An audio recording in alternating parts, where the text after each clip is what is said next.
સંખ્યા બહુ ઓછી છે, માત્ર રિવિઝન વાળા જ બેઠા છે ખાલી. અચ્છા, વોટિંગ કરવા ગયા, બરાબર. સારું, તો લોકશાહી જવું જોઈએ ને વોટિંગ કરવા. ગઈકાલે રિવિઝનમાં જોયું હતું કે આની અંદર સિદ્ધરાજ જયસિંહ કેટલા સ્ટ્રક્ચર બનાવેલા, એટલે આમાં મોસ્ટ ઓફ મેં કવર કરેલું છે કે જે એમને સ્ટ્રક્ચર બનાવેલા, મતલબ કે સાહિત્યની દ્રષ્ટિએ હોય, કોઈ રાઇટઅપ હોય એમના, મતલબ કે એમની કોઈ લખેલી બુક હોય, અથવા તો એમને કોઈ સ્થાપત્યો બંધાવેલા છે. મેક્સિમમ આર્ટ એન્ડ કલ્ચરની દ્રષ્ટિએ જોઈએ તો ઘણી બધી એમાં કોતરણીના પ્રકાર, કોતરણી કેવા પ્રકારની છે, કોણ કોણ એમાં સામેલ હતું, એનું કારણ શું હતું, એ ઘણું બધું આવી શકે. પણ આપણે મોસ્ટ ઓફ ઘણું બધું રિવિઝનના પર્પઝથી આમાં લીધેલું છે. એને બનાવેલા કિલ્લાની આપણે વાતો કરતા હતા ગઈકાલે. એને જે કિલ્લા બનાવેલા અથવા તો મહાનામથી જે એમના 4 મહાલયો ઓળખાય છે, સહસ્ત્રલિંગ તળાવ, રુદ્ર મહાલય, સોમનાથ યાત્રાનો કરવેરો જે કરેલો, 4 મહા તરીકે ઓળખાય છે. દાનશાળા સંભવતઃ છે કે ઘણી જગ્યાએ ઉલ્લેખ છે અને ઘણી બુકમાં ઉલ્લેખ નથી એનો, કે એમને દાનશાળા બંધાવેલી હતી કે નહોતી બનાવેલી. અને આ જ દાનશાળામાં જે દાન આપતો, ગયા લેક્ચરમાં આપણે ત્યાંથી પૂરું કરેલું કે દાન આપતો, અને ત્યારે કુમારપાળ નામનો વ્યક્તિ એક સાધુ વેશમાં આવે છે. હવે સિદ્ધરાજ જયસિંહને કોઈ બાળકો નથી હોતા, એટલે સિદ્ધરાજ જયસિંહ અપુત્ર છે. અને હવે એની સત્તા, જે પેલો બીજો વંશ જે ચાલતો હતો, મતલબ બકુલા દેવીનો જે વંશ હતો, ક્ષેત્રફળ વાળો વંશ, એમાંથી ત્રીજી ચોથી પેઢીએ આ જે આવે છે, મતલબ કે એના ક્યાંક કાકા ભત્રીજા જેવો સંબંધ નથી, પણ દાદા ને કાકા દાદા એવી રીતેનો એનો સંબંધ છે, ભત્રીજાનો દીકરો છે, એવી રીતે એમનો સંબંધ દેખાઈ આવે છે. હવે એને જે વાવ છે, આમાંથી જે આપણે આપણી એમસીક્યુ વાળી પરીક્ષામાં ક્લાસ અંદર ઘણા બધા જે કોમ્પ્લિકેટેડ પ્રશ્નો આવે, અંદરના આ પ્રશ્નો છે. ડભોઈનો કિલ્લો તો કે બનાવનાર ડિઝાઇનર કોણ હતું? હીરાધર સલાટ. હવે હીરાધર સલાટ એક તળાવ બનાવેલું, એનું નામ હતું તેન તળાવ. એની પ્રેમિકાનું નામ તેન હતું, અને એક પથ્થરની ચોરી કરીને એને બનાવેલું. હવે જે ડભોઈનો કિલ્લો છે, એની 4 દરવાજા છે, પૂર્વ, પશ્ચિમ, ઉત્તર, દક્ષિણ, હીરા ભાગોળ, વડોદરી ભાગોળ, મહુડી અને નાંદોદ. 4 ગામના નામ ઉપરથી છે, આજુબાજુના ગામના નામ ઉપરથી છે. હવે આજે એનો જે તળાવ હતું, તળાવ આમાં જે 4-5 તળાવ ગયા, હજી મુગલ સલ્તનતમાં આવશે. દુર્લભ તળાવ હતું, એનું આપણે નામ કહ્યું હતું અહીંયા કે સહસ્ત્રલિંગ તળાવ. હવે આ તેની પ્રેમિકાની યાદમાં એક તળાવ બનાવે છે. હવે એવી જીદ કરે કે ભાઈ તમે અમારા માટે તો કઈ કર્યું નહીં, આખો દી રાજાની જ સેવા કરશો, પણ હવે એને એક પથ્થર ચોરી કરીને તળાવ બનાવેલું. હવે એને જીવતો દિવાલમાં ચણી દેવામાં આવ્યો.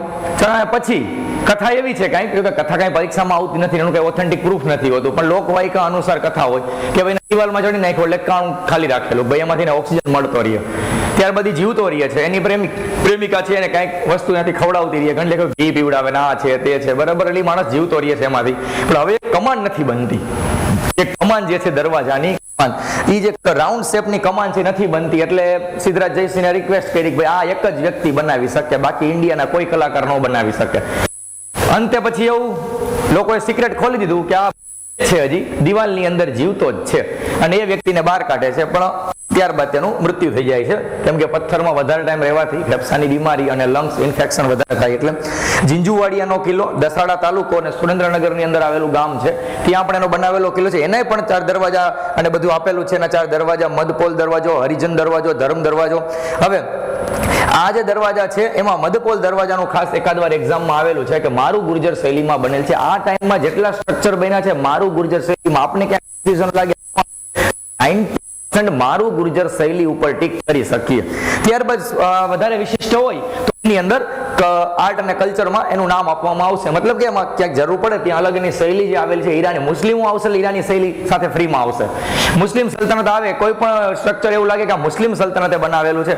અને આવશે સહસ્ત્રલિંગ તળાવ જેવું જ તળાવ અમદાવાદનું 36 ખૂણાવાળું તળાવ, મતલબ કે રાઉન્ડ શેપ નથી, પણ એને 36 ખૂણાવાળું તળાવ બનાવવામાં આવ્યું છે. લગભગ 72 કે 76 જેટલા એકરમાં એ ફેલાયેલું છે. સૌથી પહેલા કર્ણદેવ સોલંકીએ સ્થાપના કરેલી અમદાવાદની, પણ સમય જતા મુસ્લિમ સલ્તનત જ્યારે આવશે, સલ્તનત કાળ, એની અંદર મોહમ્મદ બેગડા એની પહેલાનું જે હતા એમને મતલબ રિનોવેશન કરાવેલું, રિનોવેશન કરીને પછી બનશે, આગળના ચેપ્ટરમાં આવશે. આની અંદર આપણે ગુજરાતની અંદર સૌથી વધારે પ્રશ્નો આમાંથી પૂછાય છે. વધારે આપણે ક્યાં આગળનો પાર્ટ નથી લીધો, ડાયરેક્ટલી આ પાર્ટ ઉપર ફોકસ કર્યું. વાઘેલા વંશ, સોલંકી વંશ, અને આ સમયગાળાની અંદરથી વધારે પ્રશ્નો અહીંયાથી પૂછવાની શક્યતા છે. દરેક એક્ઝામ હોય, કોઈ પણ એક્ઝામ હોય વર્ગ 3 લેવલની, એમાં બધા લગભગ પ્રશ્નો આની અંદરથી આવતા હોય છે. ગુજરાતના એસ્પેક્ટથી આપણે વાત કરી તો ગુજરાત ઉપર વધારે ફોકસ. ત્યારબાદ એ ગુજરાતના રાજવીઓ છે, અલગ અલગ રાજવીઓ જેને સુધારણા કરેલી અને આપણા સિલેબસની અંદર છે, એની પણ વાત કરશું રિવિઝન પર્પઝમાં. ત્યારબાદ જોઈએ પાટણનું મહાલક્ષ્મી મંદિર સિદ્ધરાજે બનાવે. આ એક જ મંદિર કેમ ઇમ્પોર્ટન્ટ છે એની લાઈન કરી છે પિંક કલરથી, કારણ કે આ મંદિર ઉપર એ લોકોને વધારે ભરોસો હતો. મહાલક્ષ્મી ઉપર કોઈ પણ સારું કામ પેલા મહાલક્ષ્મીની પૂજા કરતા. સિદ્ધરાજ જયસિંહે પોતાના ઘરે પારણું બંધાય એના માટે પણ ઘણા બધા અનુષ્ઠાન કરેલા, અથવા માતાજીની જેમ આપણે કઈ કે મન્નત રાખેલી, માનતા રાખેલી. ત્યારબાદ પ્રજ્ઞાચક્ષુ કવિ, હા એમને કવિ હતા શ્રીપાળ, જેમને તે બંધુ ભાઈ તરીકે સંબોધન કરતા, એ શ્રીપાળ કવિ હતા. એ અહીંયા લખેલું છે, એટલે કે તમારે આમાંથી બંધુ તરીકે કોને ઉદ્દેશિત કરેલા હતા? તેમને શ્રીપાળ નામના કવિને ઉદ્દેશિત કરેલા હતા. એમનો ગ્રંથ છે વિરોચન પરાજય ગ્રંથ. ત્યારબાદ એનો પુત્ર, મતલબ કવિનો પુત્ર આવે છે, પૌત્ર આવે છે વિજયપાળ, એને ગ્રંથ દ્રૌપદી સ્વયંવર લખેલો છે. હવે કવિમાં પણ વંશ પરંપરા. ત્યારબાદ જે રાજકવિ હતા વંશ પરંપરા. ત્યારબાદ રાજા હતા, એની સામે કોઈ દુશ્મનો, માળવા કનેક્ટેડ ગુજરાતની હારે, પ્રદેશનો થોડોક વિસ્તાર જે માળવા અને ઉજ્જૈનની આજુબાજુનો વિસ્તાર, એટલે માળવાની જે વંશ પરંપરા છે એ જ આપણી પેરેલલ ચાલતી આવે છે. આની હારે એક પેરેલલ ચાલતી સલ્તનત છે જુનાગઢ. જુનાગઢમાં વારંવાર લડાઈ થાય ને લાટ. આ ગુજરાતની આજુબાજુના 4 જે રાજા મહારાજા છે એ ક્યાંક ને ક્યાંક ગુજરાતની રાજધાની આપણે જે વાત કરી, આ બધી ઘટના વાત કરી, એમાં અણહિલપુર પાટણ જ છે રાજધાની, હજી સુધી પાટણ છે. સૌથી પહેલા શરૂઆત કરીએ તો સૌથી પહેલા ગિરિનગર હતી. ગિરિનગર એટલે કે જુનાગઢ. એ કયા સમયમાં હતી? ચંદ્રગુપ્ત મૌર્યના સમયમાં જુનાગઢ હતું. ત્યારબાદ એ રાજધાની ધીમે ધીમે પાટણ તરફ જાય છે. પાટણમાંથી ધીમે ધીમે અમદાવાદ આવશે. અમદાવાદમાંથી વળી એક રાજા ચાંપાનેરમાં લઈ જાય છે. વચ્ચે બસ 3 થી 4 વખત આ રીતે મુવમેન્ટ થતી રહે છે, અને પછી લાસ્ટમાં અમદાવાદ અને પછી ગાંધીનગર રાજધાની આવી જાય છે. હવે રાજ દરબારમાં આજે સુરી મેં ગઈકાલે જે વાત કરી હતી તમને, રામચંદ્ર સુરી, વર્ધમાન સુરી, જય મંગલ ને રાજ દરબારમાં શોભાયમાન એમના સંતો અથવા તો એમના જે નવરત્નો કહી શકાય, નવરત્ન ઉલ્લેખ નથી આવતો, 2-3 રાજામાં જ નવરત્નનો ઉલ્લેખ આવે. એના ઇમ્પોર્ટન્ટ કહેવાય એવા અમાત્ય અને મહા અમાત્યો છે. કવિ અંબા પ્રસાદે અલંકારની મીમાંસા ગ્રંથ લખેલો. સિદ્ધરાજ જયસિંહ અભ્યાસની દ્રષ્ટિએ, એજ્યુકેશનની દ્રષ્ટિએ બહુ મહત્વ આપતો, એટલે જેને વ્યાકરણની બુક બનાવી એનું નામ શું હતું? સિદ્ધ હેમ શબ્દાનું શાસન. ઘણીવાર પરીક્ષામાં પૂછાઈ ગયો છે આ પ્રશ્ન. ત્યારબાદ વાઘભટ્ટ, એમના સમકાલીન છે વાઘભટ્ટે વાઘભટ્ટ અલંકાર લખેલું હતું. હવે તેમના કે કુલગુરુ છે, કુલગુરુ ગંડશ્રી. આગળ ગંડશ્રી એનું જે ટાઇટલ લાગે છે, ગંડશ્રી ભાવ બૃહસ્પતિને સોમનાથના મઠાધીશ તરીકે નિમણૂક કરે છે, અને તેમાંથી પશુપતિનાથ સંપ્રદાય, જે મેં નેપાળની વાત કરેલી, નેપાળનો જે મંદિર છે પશુપતિનાથનું મંદિર, તો એ સંપ્રદાયનું મંદિર છે સોમનાથનું મંદિર. એના જે ગ્રંથ એના જે આચાર્ય તરીકે, મતલબ કે મઠાધીશ તરીકે સોમનાથમાં એમની નિમણૂક કરે છે. હવે જૈન ધર્મની પણ ઘણી અસર જોવા મળશે. ગઈકાલ લગભગ આપણે ઘણું બધું આમાં રિવાઇઝ કરેલું હતું. ત્યારબાદ હેમચંદ્રાચાર્ય, ઓકે આપણે સિલેબસમાં લઈ લીધેલું હેમચંદ્રાચાર્ય. હવે મુસ્લિમ પ્રતિનિધિ એક આવે છે કે ઇમામ ખિતાબલી. ઇમામ ખતીબાલી અથવા ખિતાબલી ઘણી જગ્યાએ લખેલું છે, અને પાટણની ફરિયાદ સ્વરૂપે કવિતા લઈને આવે છે. અને પાટણ ખંભાતની અંદર, ખંભાતમાં જે મસ્જિદ તોડવામાં આવી હિન્દુ લોકો દ્વારા, પારસી લોકો દ્વારા, એનો આખો કિસ્સો બતાવેલો છે.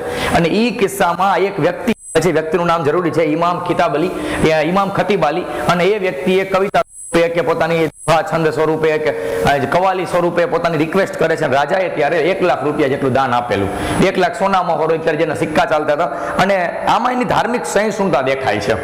મતલબ જૈન ધર્મને ફોલો કર્યો, શિવ ધર્મને ફોલો કર્યો, સોમનાથનું મંદિરમાં જે જજિયાવેરો, કરવેરો નાબૂદ કર્યો, અને આ મુસ્લિમ દરગાહ જે હતી ખંભાતની અંદર બનેલી, એને પણ એને દાન આપેલું. એટલે મતલબ કે ધર્મ સહિષ્ણુ વ્યક્તિ કહી શકાય. આટલા બધા ધર્મ સાથે સંકળાયેલો હતો, એટલા માટે બધા ધર્મને મદદ કરેલી.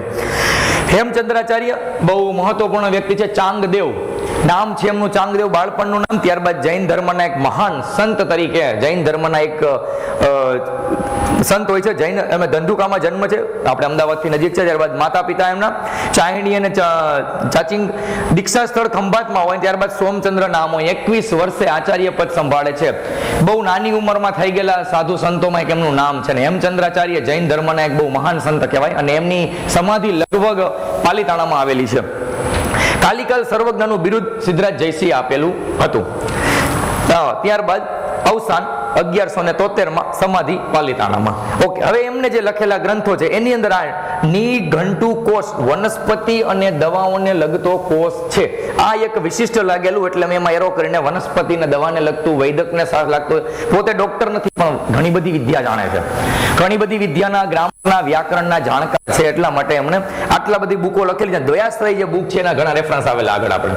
આ બુકમાં આ ઘટના બિલ્ડિંગનો રેફરન્સ તો કે આ દયાશ્રયમાં લખેલો છે, ઘટનાનો રેફરન્સ દયાશ્રયમાં લખેલો છે. તો માની શકે કે દયાશ્રય એની બહુ મોટી બુક હશે અને એનું બહુ મોટું યોગદાન છે.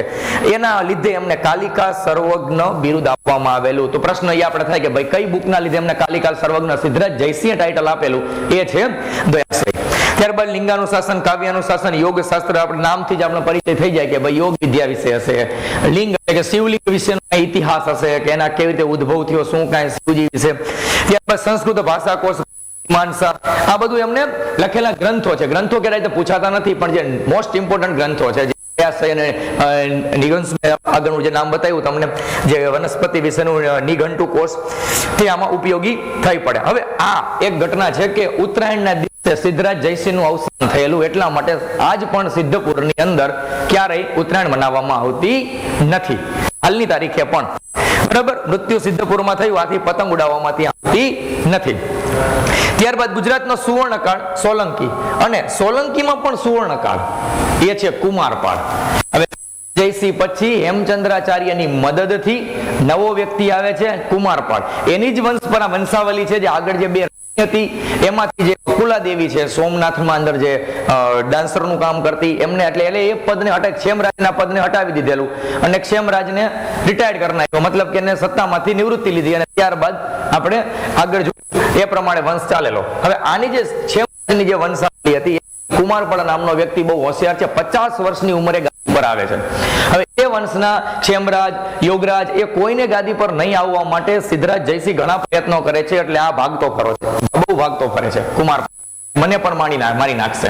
ત્યારબાદ લાભ અને મોકો જોઈને જયારે મરી જાય છે ત્યારે માળવામાં પોતે હોય છે અને હેમચંદ્રાચાર્યને બહુ સપોર્ટ હોય છે ફુલ્લી, એ એમને બોલાવી લે છે, આ સત્તા હાંસલ કરે છે. સૌ પ્રથમ આ વ્યક્તિ એવો વ્યક્તિ છે કુમારપાળ કે મંત્રી મંડળની સલાહથી બનેલો રાજા છે. હેમચંદ્રાચાર્ય પ્રપોઝલ મૂકેલી કે આ વંશની અંદર આ રાજા યોગ્ય છે, પણ ત્યારબાદ મંત્રી મંડળે સ્વીકારેલું કે આને આપણે રાજા તરીકે રાખી દઈએ. હવે આગળનું યાદ કરી લઈએ કઈ ઘટના હતી. બે રાણી, ભીમદેવ પહેલાની બે રાણી. ભીમદેવ પહેલા એટલે કોણ? સૂર્ય મંદિર બનાવવા વાળા. 1 અને 2 માં ઘણીવાર કન્ફ્યુઝન થશે. ભીમદેવ પહેલા, ઉદયમતી અને બકુલા દેવી, ત્રીજી સૂચના નથી. હવે બકુલા દેવી છે ક્ષેમરાજ, દેવપ્રસાદ, ત્રિભુવનપાલ, અને પછી આવે છે કુમારપાળ. સામે પેરેલલ જુઓ તો ભાઈ કર્ણદેવ સોલંકી છે, એનો ભાઈ જ થાય ક્ષેમરાજ. ક્ષેમરાજ મોટો છે, એને માંડ 2-4 મહિના ગાદી રાજપટથી પોતે સંન્યાસ લઈ લીધો એવું લખવામાં આવે છે, હકીકતમાં એને કાઢી નાખેલો હતો ત્યાંથી. ત્યારબાદ આ ઉદયમતી કોણ છે? જુનાગઢ રાવંશથી કનેક્ટેડ છે, એમના દીકરી છે. હવે અહીંયા બકુલા દેવીના વંશને પ્રાધાન્ય એટલે અહીંયા પૂરું થઈ ગયું. ત્યારબાદ આવે છે સિદ્ધરાજ જયસિંહનો સમકાલીન કોણ છે? દેવપ્રસાદ છે, એમના જ ભાઈ, રાઈટ. હવે ત્યારબાદ એમનો આ ભત્રીજો થાય ને ભત્રીજાનો દીકરો થાય કુમારપાળ. હવે ત્રિભુવનપાલના 3 દીકરા અહીંયા બતાવેલા છે કે મહિપાળ, કીર્તિપાળ ને કુમારપાળ. એટલે સિદ્ધરાજ જયસિંહ પછી ડાયરેક્ટ કુમારપાળ અહીંયા સત્તા પર આવી જાય છે. પિતાજી એક છે, મતલબ કે દાદા પરદાદા એક છે, પણ એમાં જે 2 રાણી હતી ત્યાંથી આ કન્ફ્યુઝન એમનું આવેલું અને એને સત્તા પર નહીં આવવા દેવાના ઘણા બધા ચાલ ચલગતું ચલવામાં આવેલી. ત્યારબાદ મહિપાળ, અજયપાળ ને મૂળરાજ ને આપણે આની વાત કરશું, હજી આગળ આવશે જ આના વિશે. આપણે કન્ટિન્યુ રાખીએ. સિદ્ધરાજના મૃત્યુ બાદ બનેવી કૃષ્ણરાજસિંહની મદદથી કોણ રાજા બને છે? કુમારપાળ રાજા બને છે. હવે કૃષ્ણરાજસિંહની સત્તા વધતી જાય છે, એને પણ ક્યાંક એનું મર્ડર કરાવી દેવામાં આવે છે. હવે આની અંદર હેમચંદ્રાચાર્યનું માર્ગદર્શન મળે છે અને ત્યારબાદ સત્તા પ્રાપ્ત પોતે કરી લે છે. 50 વર્ષે સત્તા પર આવે છે. સીધી વાત છે કે આટલા વર્ષથી એમને સત્તા મળેલ નથી અને નાસ્તો ફરે છે આમ તેમ કુમારપાળ. ત્યારબાદ હવે આનો પ્રથમ સુવર્ણકાળ છે. 2 સુવર્ણકાળ ગુજરાતની અંદર આવે. એક કુમારપાળના સમયમાં અને એક વસ્તુપાળ તેજપાળ, બંને મંત્રી છે, કોઈ રાજા નથી.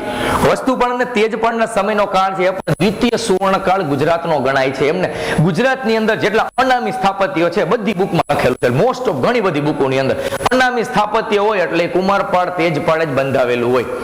કેમ કે એક કથા એવી વાંચેલી મેં અને ઘણી જગ્યાએ સાંભળેલી પણ ખરી. પૈસા આવ્યા ક્યાંથી? પેલી વસ્તુ, હાલો મંત્રી હતા, 2 વાણિયાના દીકરા હતા, હાલો પૈસા આટલા બધા ક્યાંથી આવ્યા? તો લોકવાયકાને એક એવી કથા છે કે ભાઈ જુનાગઢથી આગળ સોમનાથ જતા અને જંગલ વિસ્તારમાં એમને એમ કે આપણે પોતાની પાસે જે જોખમ છે ને કે દાટી દઈ ક્યાંક, એવું કંઈક ઘટના એવી આવે પણ દાટવાની કોશિશ કરી તો ત્યાંથી એમને કંઈક સોનું મળેલું, ક્યાંકથી દાટેલું લાવારીસ પ્રોપર્ટી મળેલી એમને, અને એ પ્રોપર્ટીને સત્કર્મમાં દાન અર્થે વાપરેલી. ક્યાંથી મળી, કેવી રીતે મળી, એમાં સોમનાથ હારે કનેક્ટેડ છે કે રસ્તામાં જતા હતા અને ક્યાંકથી ખુદાઈ કામ કરીને એમને આ વસ્તુ મળેલી. હોઈ શકે બીજે ક્યાંયથી પણ મળેલી હોય, પણ આવું કે પૂછાય ને એવું. પણ પોતાની પાસે પ્રોપર્ટી હતી અને એને સદુપયોગ કર્યો પોતાની રીતે. કુમારપાળ ત્રિભુવનપાળનો દીકરો છે, માતા કશ્મીરા દેવી છે. હવે દેથલી આજનું જે સ્થળ છે દેથલી, ત્યાં એનો જન્મ છે, દધી સ્થળ અને વિસ્તાર છે સિદ્ધપુરની આજુબાજુનો. હવે ત્યારબાદ રાણી જલહણા અને અર્ણોરાજની પુત્રી હતી મહિપાળ અને કીર્તિપાળ, એમના બે ભાઈઓ છે. આટલે સુધી આપણે જોયેલું બરાબર. હવે એની બેન છે પ્રેમિલા દેવી, એના પતિની મદદથી, બંનેવી સાહેબની મદદથી આવેલો કૃષ્ણરાજ, પણ કૃષ્ણરાજની સત્તા વધતી ગઈ, દાદાગીરી થોડીક વધતી ગઈ રાજ સત્તાની.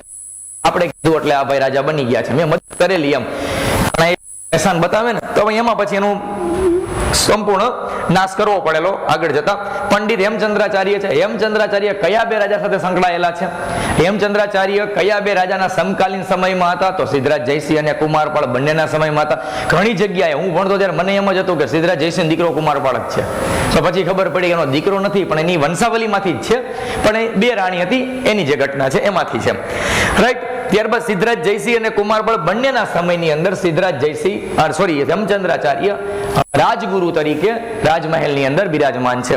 એમનો બહુ સારી ચાણક્યની જે આપણે જોયું સમ્રાટ અશોકના સમયમાં ચાણક્ય હતા, એ ચાણક્યની જે મદદ હતી એ પ્રમાણે અહીંયા પણ આમની મદદ મળેલી છે. ગુજરાતનો અશોક ઘણી વાર પૂછાયેલો પ્રશ્ન, ગુજરાતનો અશોક કોણ કહેવાય છે? કુમારપાળ, સિદ્ધરાજ જયસિંહ નહીં. ત્યારે કન્ફ્યુઝન થાય, સિદ્ધરાજ જયસિંહ બહુ સારા કામ કર્યા એટલે સિદ્ધરાજ છે, સરનેમ આગળ ટાઇટલ લગાવ્યું છે સિદ્ધરાજ, નામ તો જયસિંહ છે, તો એ છે કે કુમારપાળ છે? પણ કુમારપાળ છે ગુજરાતનો અશોક.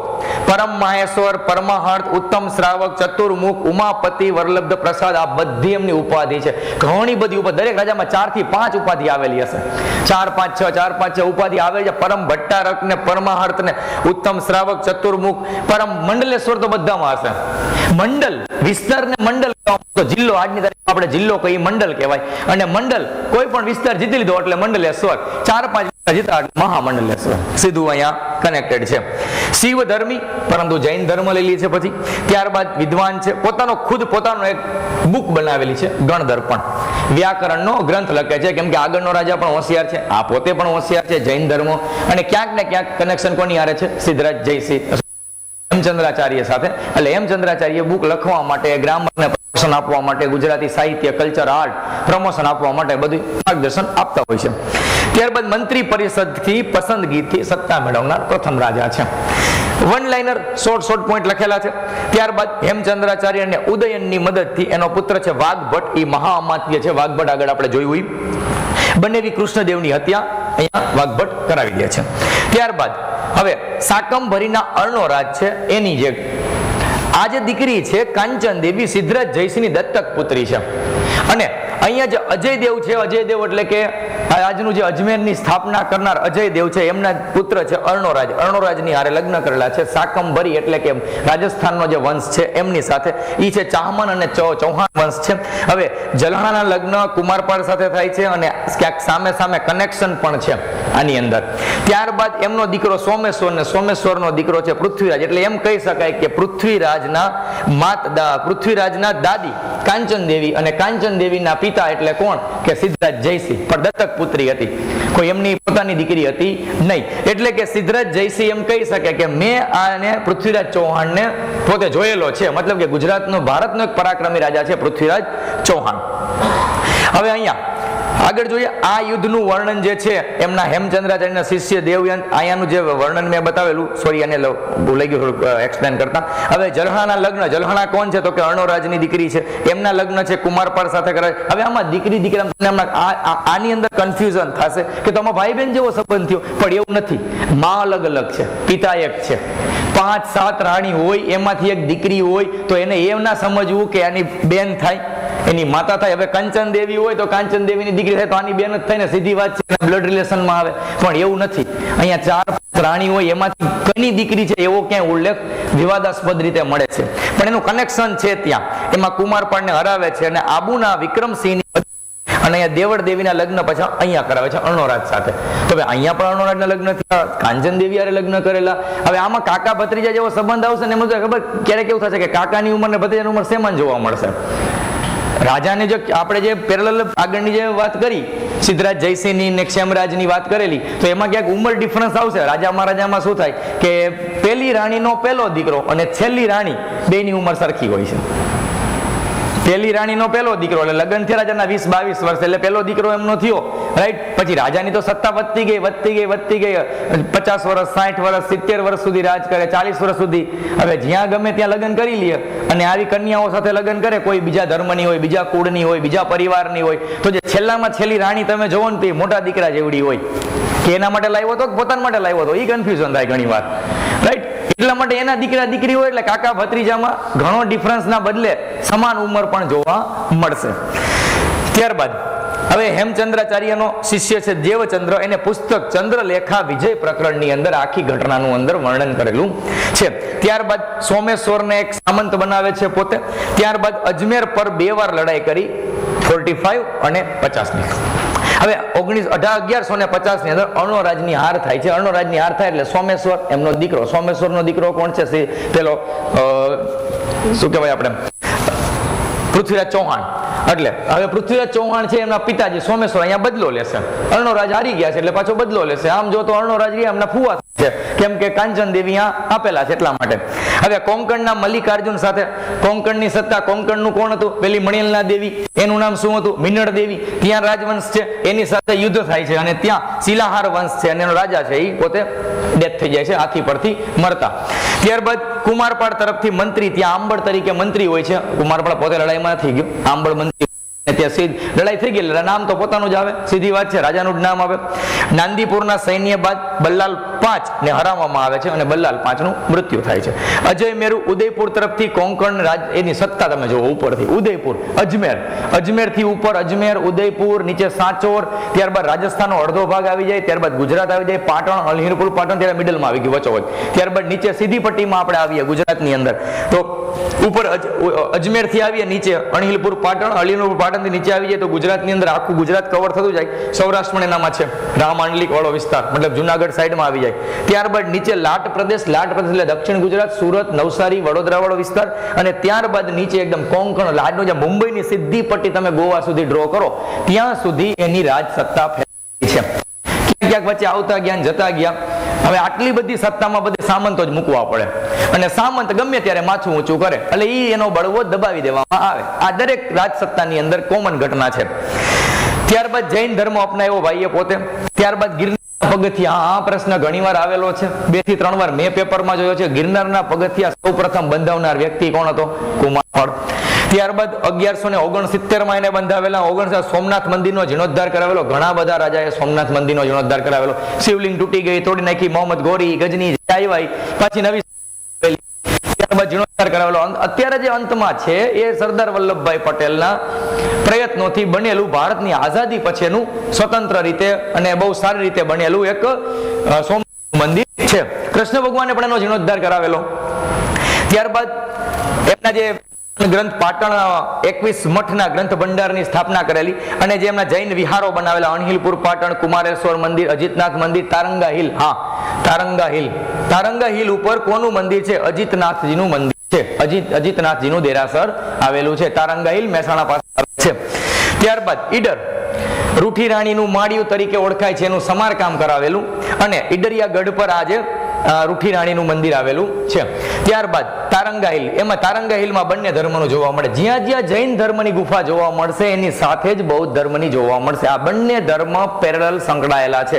જ્યાં જ્યાં એના સાધુઓ ગયેલા ત્યાં જૈન ધર્મના સાધુ અને ત્યાં બૌદ્ધ ધર્મના સાધુની પણ તમને કંઈક ને કંઈક એવિડન્સ જોવા મળશે હિસ્ટ્રીમાં. ત્યારબાદ હવે અહીંયા દેવી તારાના નામથી તારંગા નામ પડેલ છે. હવે રાજા વેણી વત્સલ દ્વારા બૌદ્ધ મંદિર અહીંયા બનાવેલું હતું. તારંગા ઉપર બૌદ્ધ મંદિર કોને બનાવ્યા? રાજા વેણી વત્સલ દ્વારા. એનો કઈ વધુ ઉલ્લેખ નથી, પણ જે દેવી તારાના નામથી તારંગા નામ અહીંયા પડેલું છે.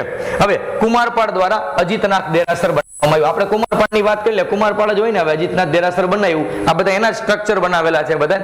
ત્યાં જે ત્યાં એક ભારત સરકારે ચાલુ કર્યું તીર્થંકર વન, દર વર્ષે જુલાઈ મહિનાની આજુબાજુ જે વન મહોત્સવની અંદર અલગ અલગ વન બનાવવામાં આવેલા છે. શહીદ વન છે, કચ્છની અંદર બનાવેલું છે, ભૂચર મોરની અંદર જે વન બનાવેલું છે, પ્રોપરલી પ્લાનિંગથી, મતલબ કે પ્લાન્ટેશનની દ્રષ્ટિએ ગ્રીન ગુજરાત, ગ્રીન ઇન્ડિયાને અંડરમાં બનાવેલું હોય. એમાં તારંગા હિલનો પણ એકવાર વારો આવેલો. એટલે તીર્થંકર વન ત્યાં ભારત સરકારે, ગુજરાત સરકારે ડેવલપ કરેલું. હવે વડનગરનો કિલ્લો, આ કિલ્લાનું જૂનું બાંધકામ શક અને ક્ષત્રપ કાળનું છે એવું હમણાં નવા સંશોધનોની અંદર છેલ્લા થોડાક વર્ષોની અંદર આવેલું છે. હજી આની અંદર રિસર્ચ ચાલુ છે. ત્યારબાદ ગુજરાતની અર્જુનની બારી, એની અંદર આખો ઇતિહાસ જોવા મળે છે. વડનગરનો ઇતિહાસ અર્જુનની બારી તરીકે ઓળખાતી જગ્યા ઉપર લખેલો છે કે જોવા મળે છે આની અંદર. હવે શ્રીપાલ દ્વારા કુમારપાળના સમયે વડનગર કિલ્લાની પ્રશસ્તિ લખવામાં આવેલી હતી. શ્રીપાલ, આગળ આપણે જોયો તો એ શ્રીપાલ. હવે આ બે વસ્તુ લઈને આવે છે. અમારી ઘોષણા, અમારી પોતાની ઘોષણા નહીં ઇલેક્શનની દ્રષ્ટિએ, અમારી, કોઈને મારવાના નહીં એવી ઘોષણા, એટલે જાનવરને મારવાના નહીં, મતલબ કે બલિ પ્રથાને બંધ કરવામાં આવે છે. અમારી ઘોષણા. અને જે કોઈ લોકો જેને દીકરી નથી કે દીકરા નથી, અપુત્રિકા ધન, આ બે વસ્તુ કુમારપાળના સમયમાં બહુ ફેમસ છે. કુમારપાળ જૈન ધર્મની અંદર જે આવે છે ને 100% એને અંગીકાર કરેલો અને 100% ફોલો કરેલું, આ બે ઘટના છે. મતલબ બે વસ્તુ જે એમની છે ફોલો કરેલી છે. અપુત્રિકા ધન, એ વારસદાર ન હોય એનું ધન રાજ સત્તા લઈ લે, રાજાના પ્રોપર્ટીની અંદર કાઉન્ટ કરાવી દેવાનું, જીવે ત્યાં સુધી એનું, ત્યાર પછી નહીં. એટલે અપુત્રિકા ધન રાજ્યનું ગણાતું, પણ કુમારપાળે ધન લેવાની ના પાડી દીધી. હવે એના પછી શું થયું, એના પછી આપણને ખબર નથી કે શું થયું. તો એ ધન કદાચ એ વ્યક્તિ જીવિત હોય, એને દીકરા દીકરી છે નહીં, સંતાન નથી, તો કદાચ એને ડિસ્ટ્રીબ્યુટ કરવું હોય સગાવાલામાં તો કરી શકે. અને આવી વસ્તુ ઉપર નજર બધાની હોય જ ભાઈ, સીધી વાત છે. પૈસા અને પ્રોપર્ટી છે. ત્યારબાદ વિધવાઓનું ધન, રુદતી પિત્ત ધન તરીકે રડતી સ્ત્રીનું ધન, એ પણ લેવું નહીં.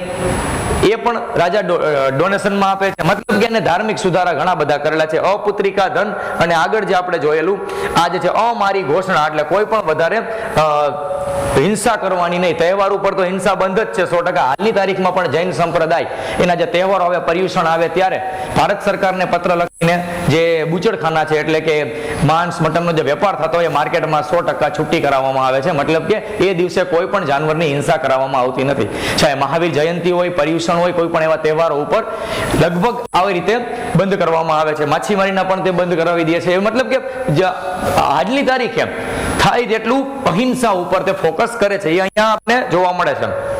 હવે આ ઘોષણા કરી એટલે 3 વર્ષ સુધી એને ખાવાનું પણ આપેલું. જે લોકો આ ધંધા સાથે જોડાયેલા છે એ લોકોને કુમારપાળે પૈસા પૂરા પાડેલા, અનાજ, રાશન, પાણી આપેલું. હા, આપણે લખ્યું એટલે કે આપણને યાદ રહે અમારી ઘોષણામાં શું અસર થયેલી. અમારી ઘોષણાથી તો જે લોકો બેઘર બનેલા, જે લોકોના ધંધા બંધ થઈ ગયા, એને પોતે રોજીરોટી પૂરી પાડેલી. હવે ઇતિહાસકાર રત્નમણી રાવ જોટેની બુક, આમાંથી ઘણો બધો રેફરન્સ લેવામાં આવે છે આપણી હિસ્ટ્રીની અંદર, ગુજરાત હિસ્ટ્રીની અંદર, ભારતની હિસ્ટ્રીમાં. દુનિયામાં સૌથી વધુ ભારત અહિંસક છે ને એમાં ગુજરાત, અને એ કુમારપાળના લીધે અસર જોવા મળે છે એવું એ પોતે જોટે સાહેબ પોતે પોતાની બુકમાં લખે છે. અને આ સંસ્કાર કુમારપાળના લીધે આભારી છે. પરમાહર્તનું બિરુદ છે. કુમારપાળના સિક્કામાં લક્ષ્મીજીનું ચિત્ર પોતે છપાવતા.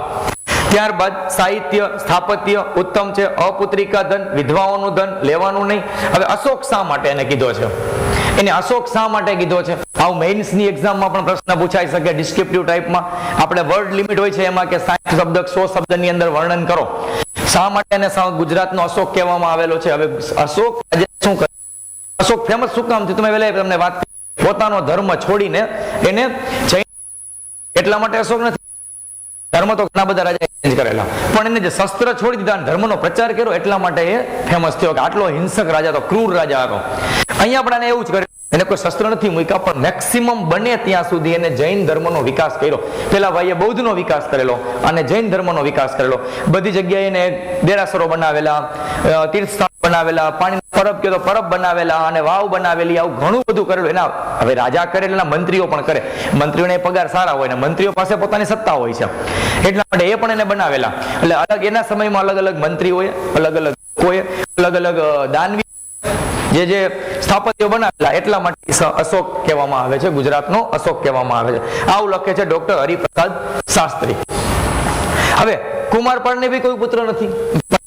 પરિવારમાં કઈ લાગેલો છે, પેલાને કઈ દીકરા નથી, આને પણ કઈ દીકરા નથી, એટલે ભત્રીજો એનો રાજસત્તા પર આવે છે. હવે હેમચંદ્રના મૃત્યુ બાદ 6 મહિના બાદ, હવે હેમચંદ્રાચાર્ય બહુ હોશિયાર છે, રાજાને બધી સલાહ આપે છે. એ ગયા એટલે પાછળથી ખટપટ ઊભી થઈ અને આ ભાઈ મૃત્યુ થઈ જાય છે.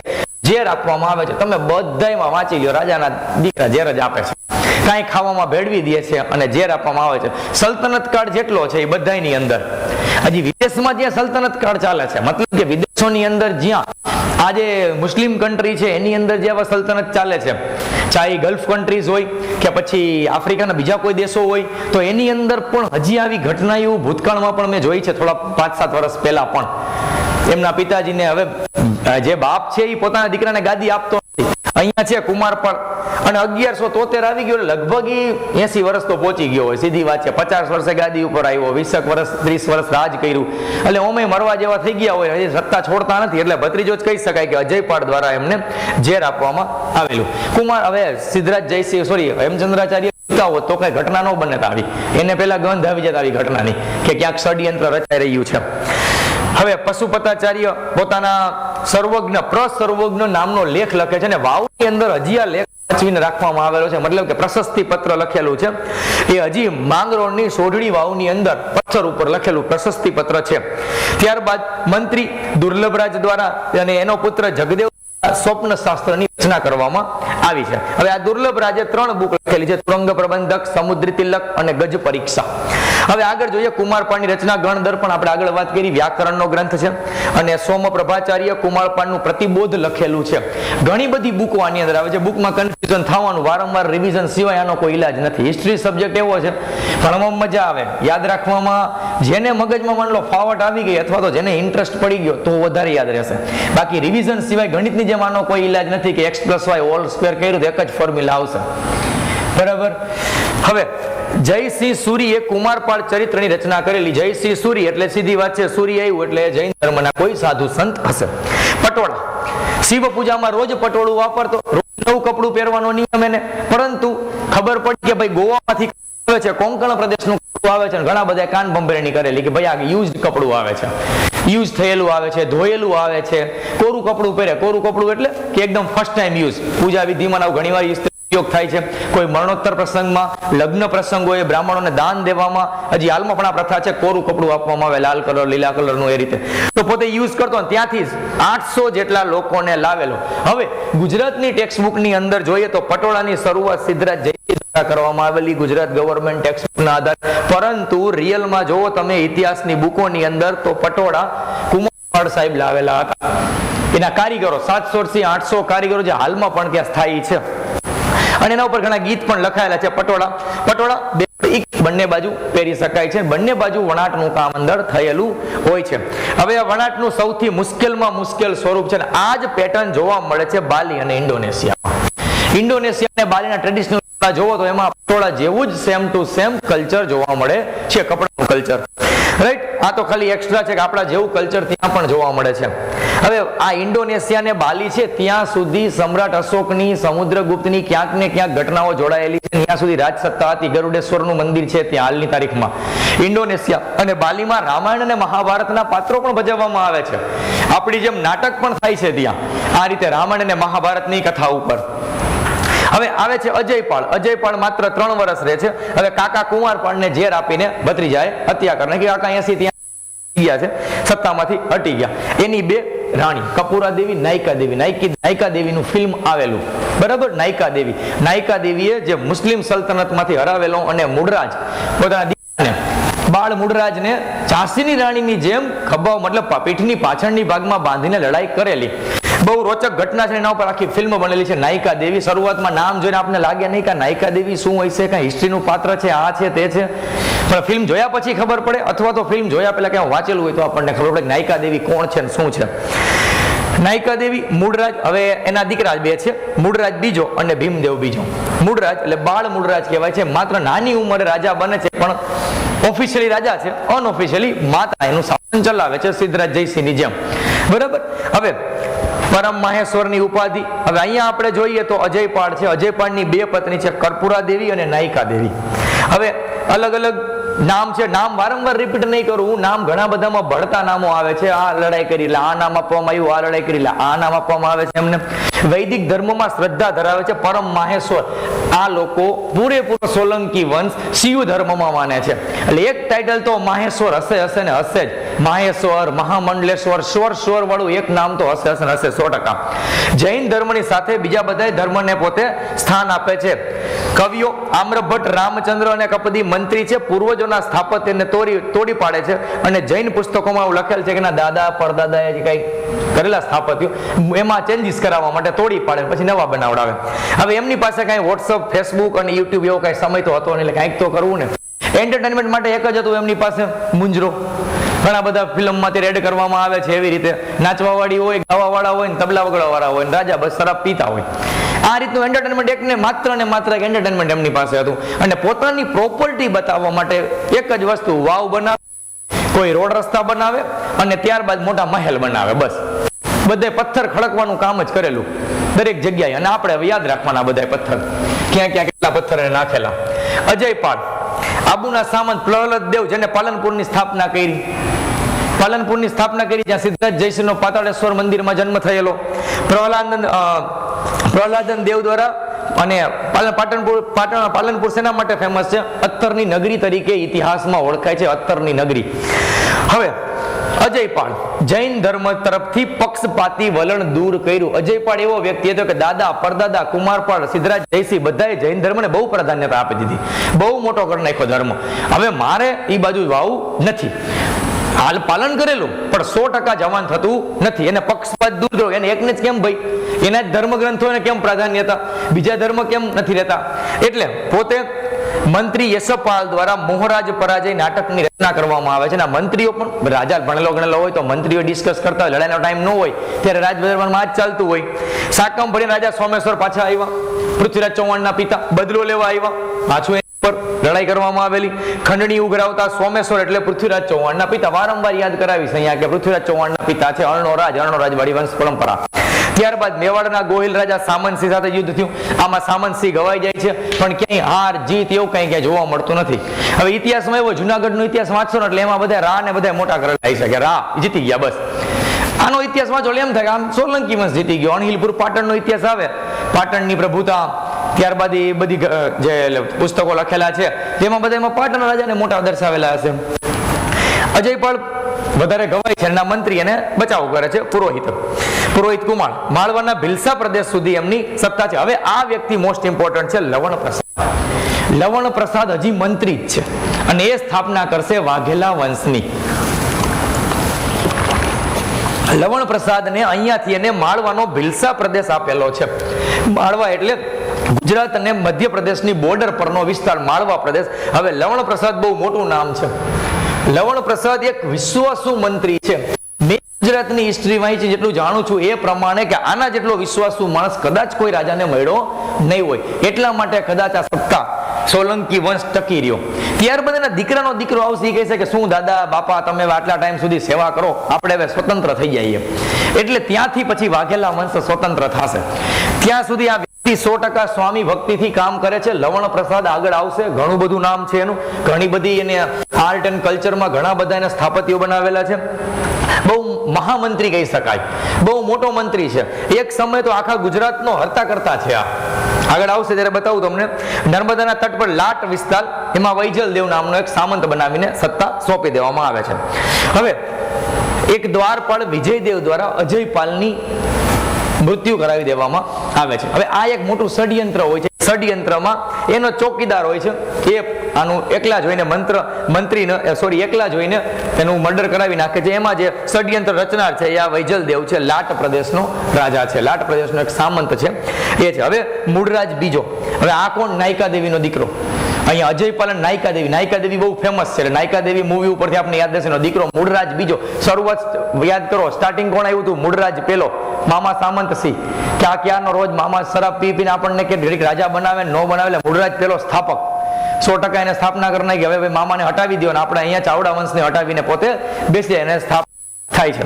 ત્યારબાદ જોઈએ અહીંયા તો નાયકા દેવી, બાળ મૂળરાજ નંબર 2, મૂળરાજ બીજા તરીકે ઓળખાય છે. 2 જ વર્ષનું શાસન છે, બાળક પણ નાનું છે, બાળક જ છે, 2-4 વર્ષનું બાળક છે, બરાબર. હવે માતા પોતે માતા જ 100% અહીં સંચાલન કરે છે. હવે ગૌરીશંકર ધૂમકેતુ એ બધાની બુક લખેલી છે.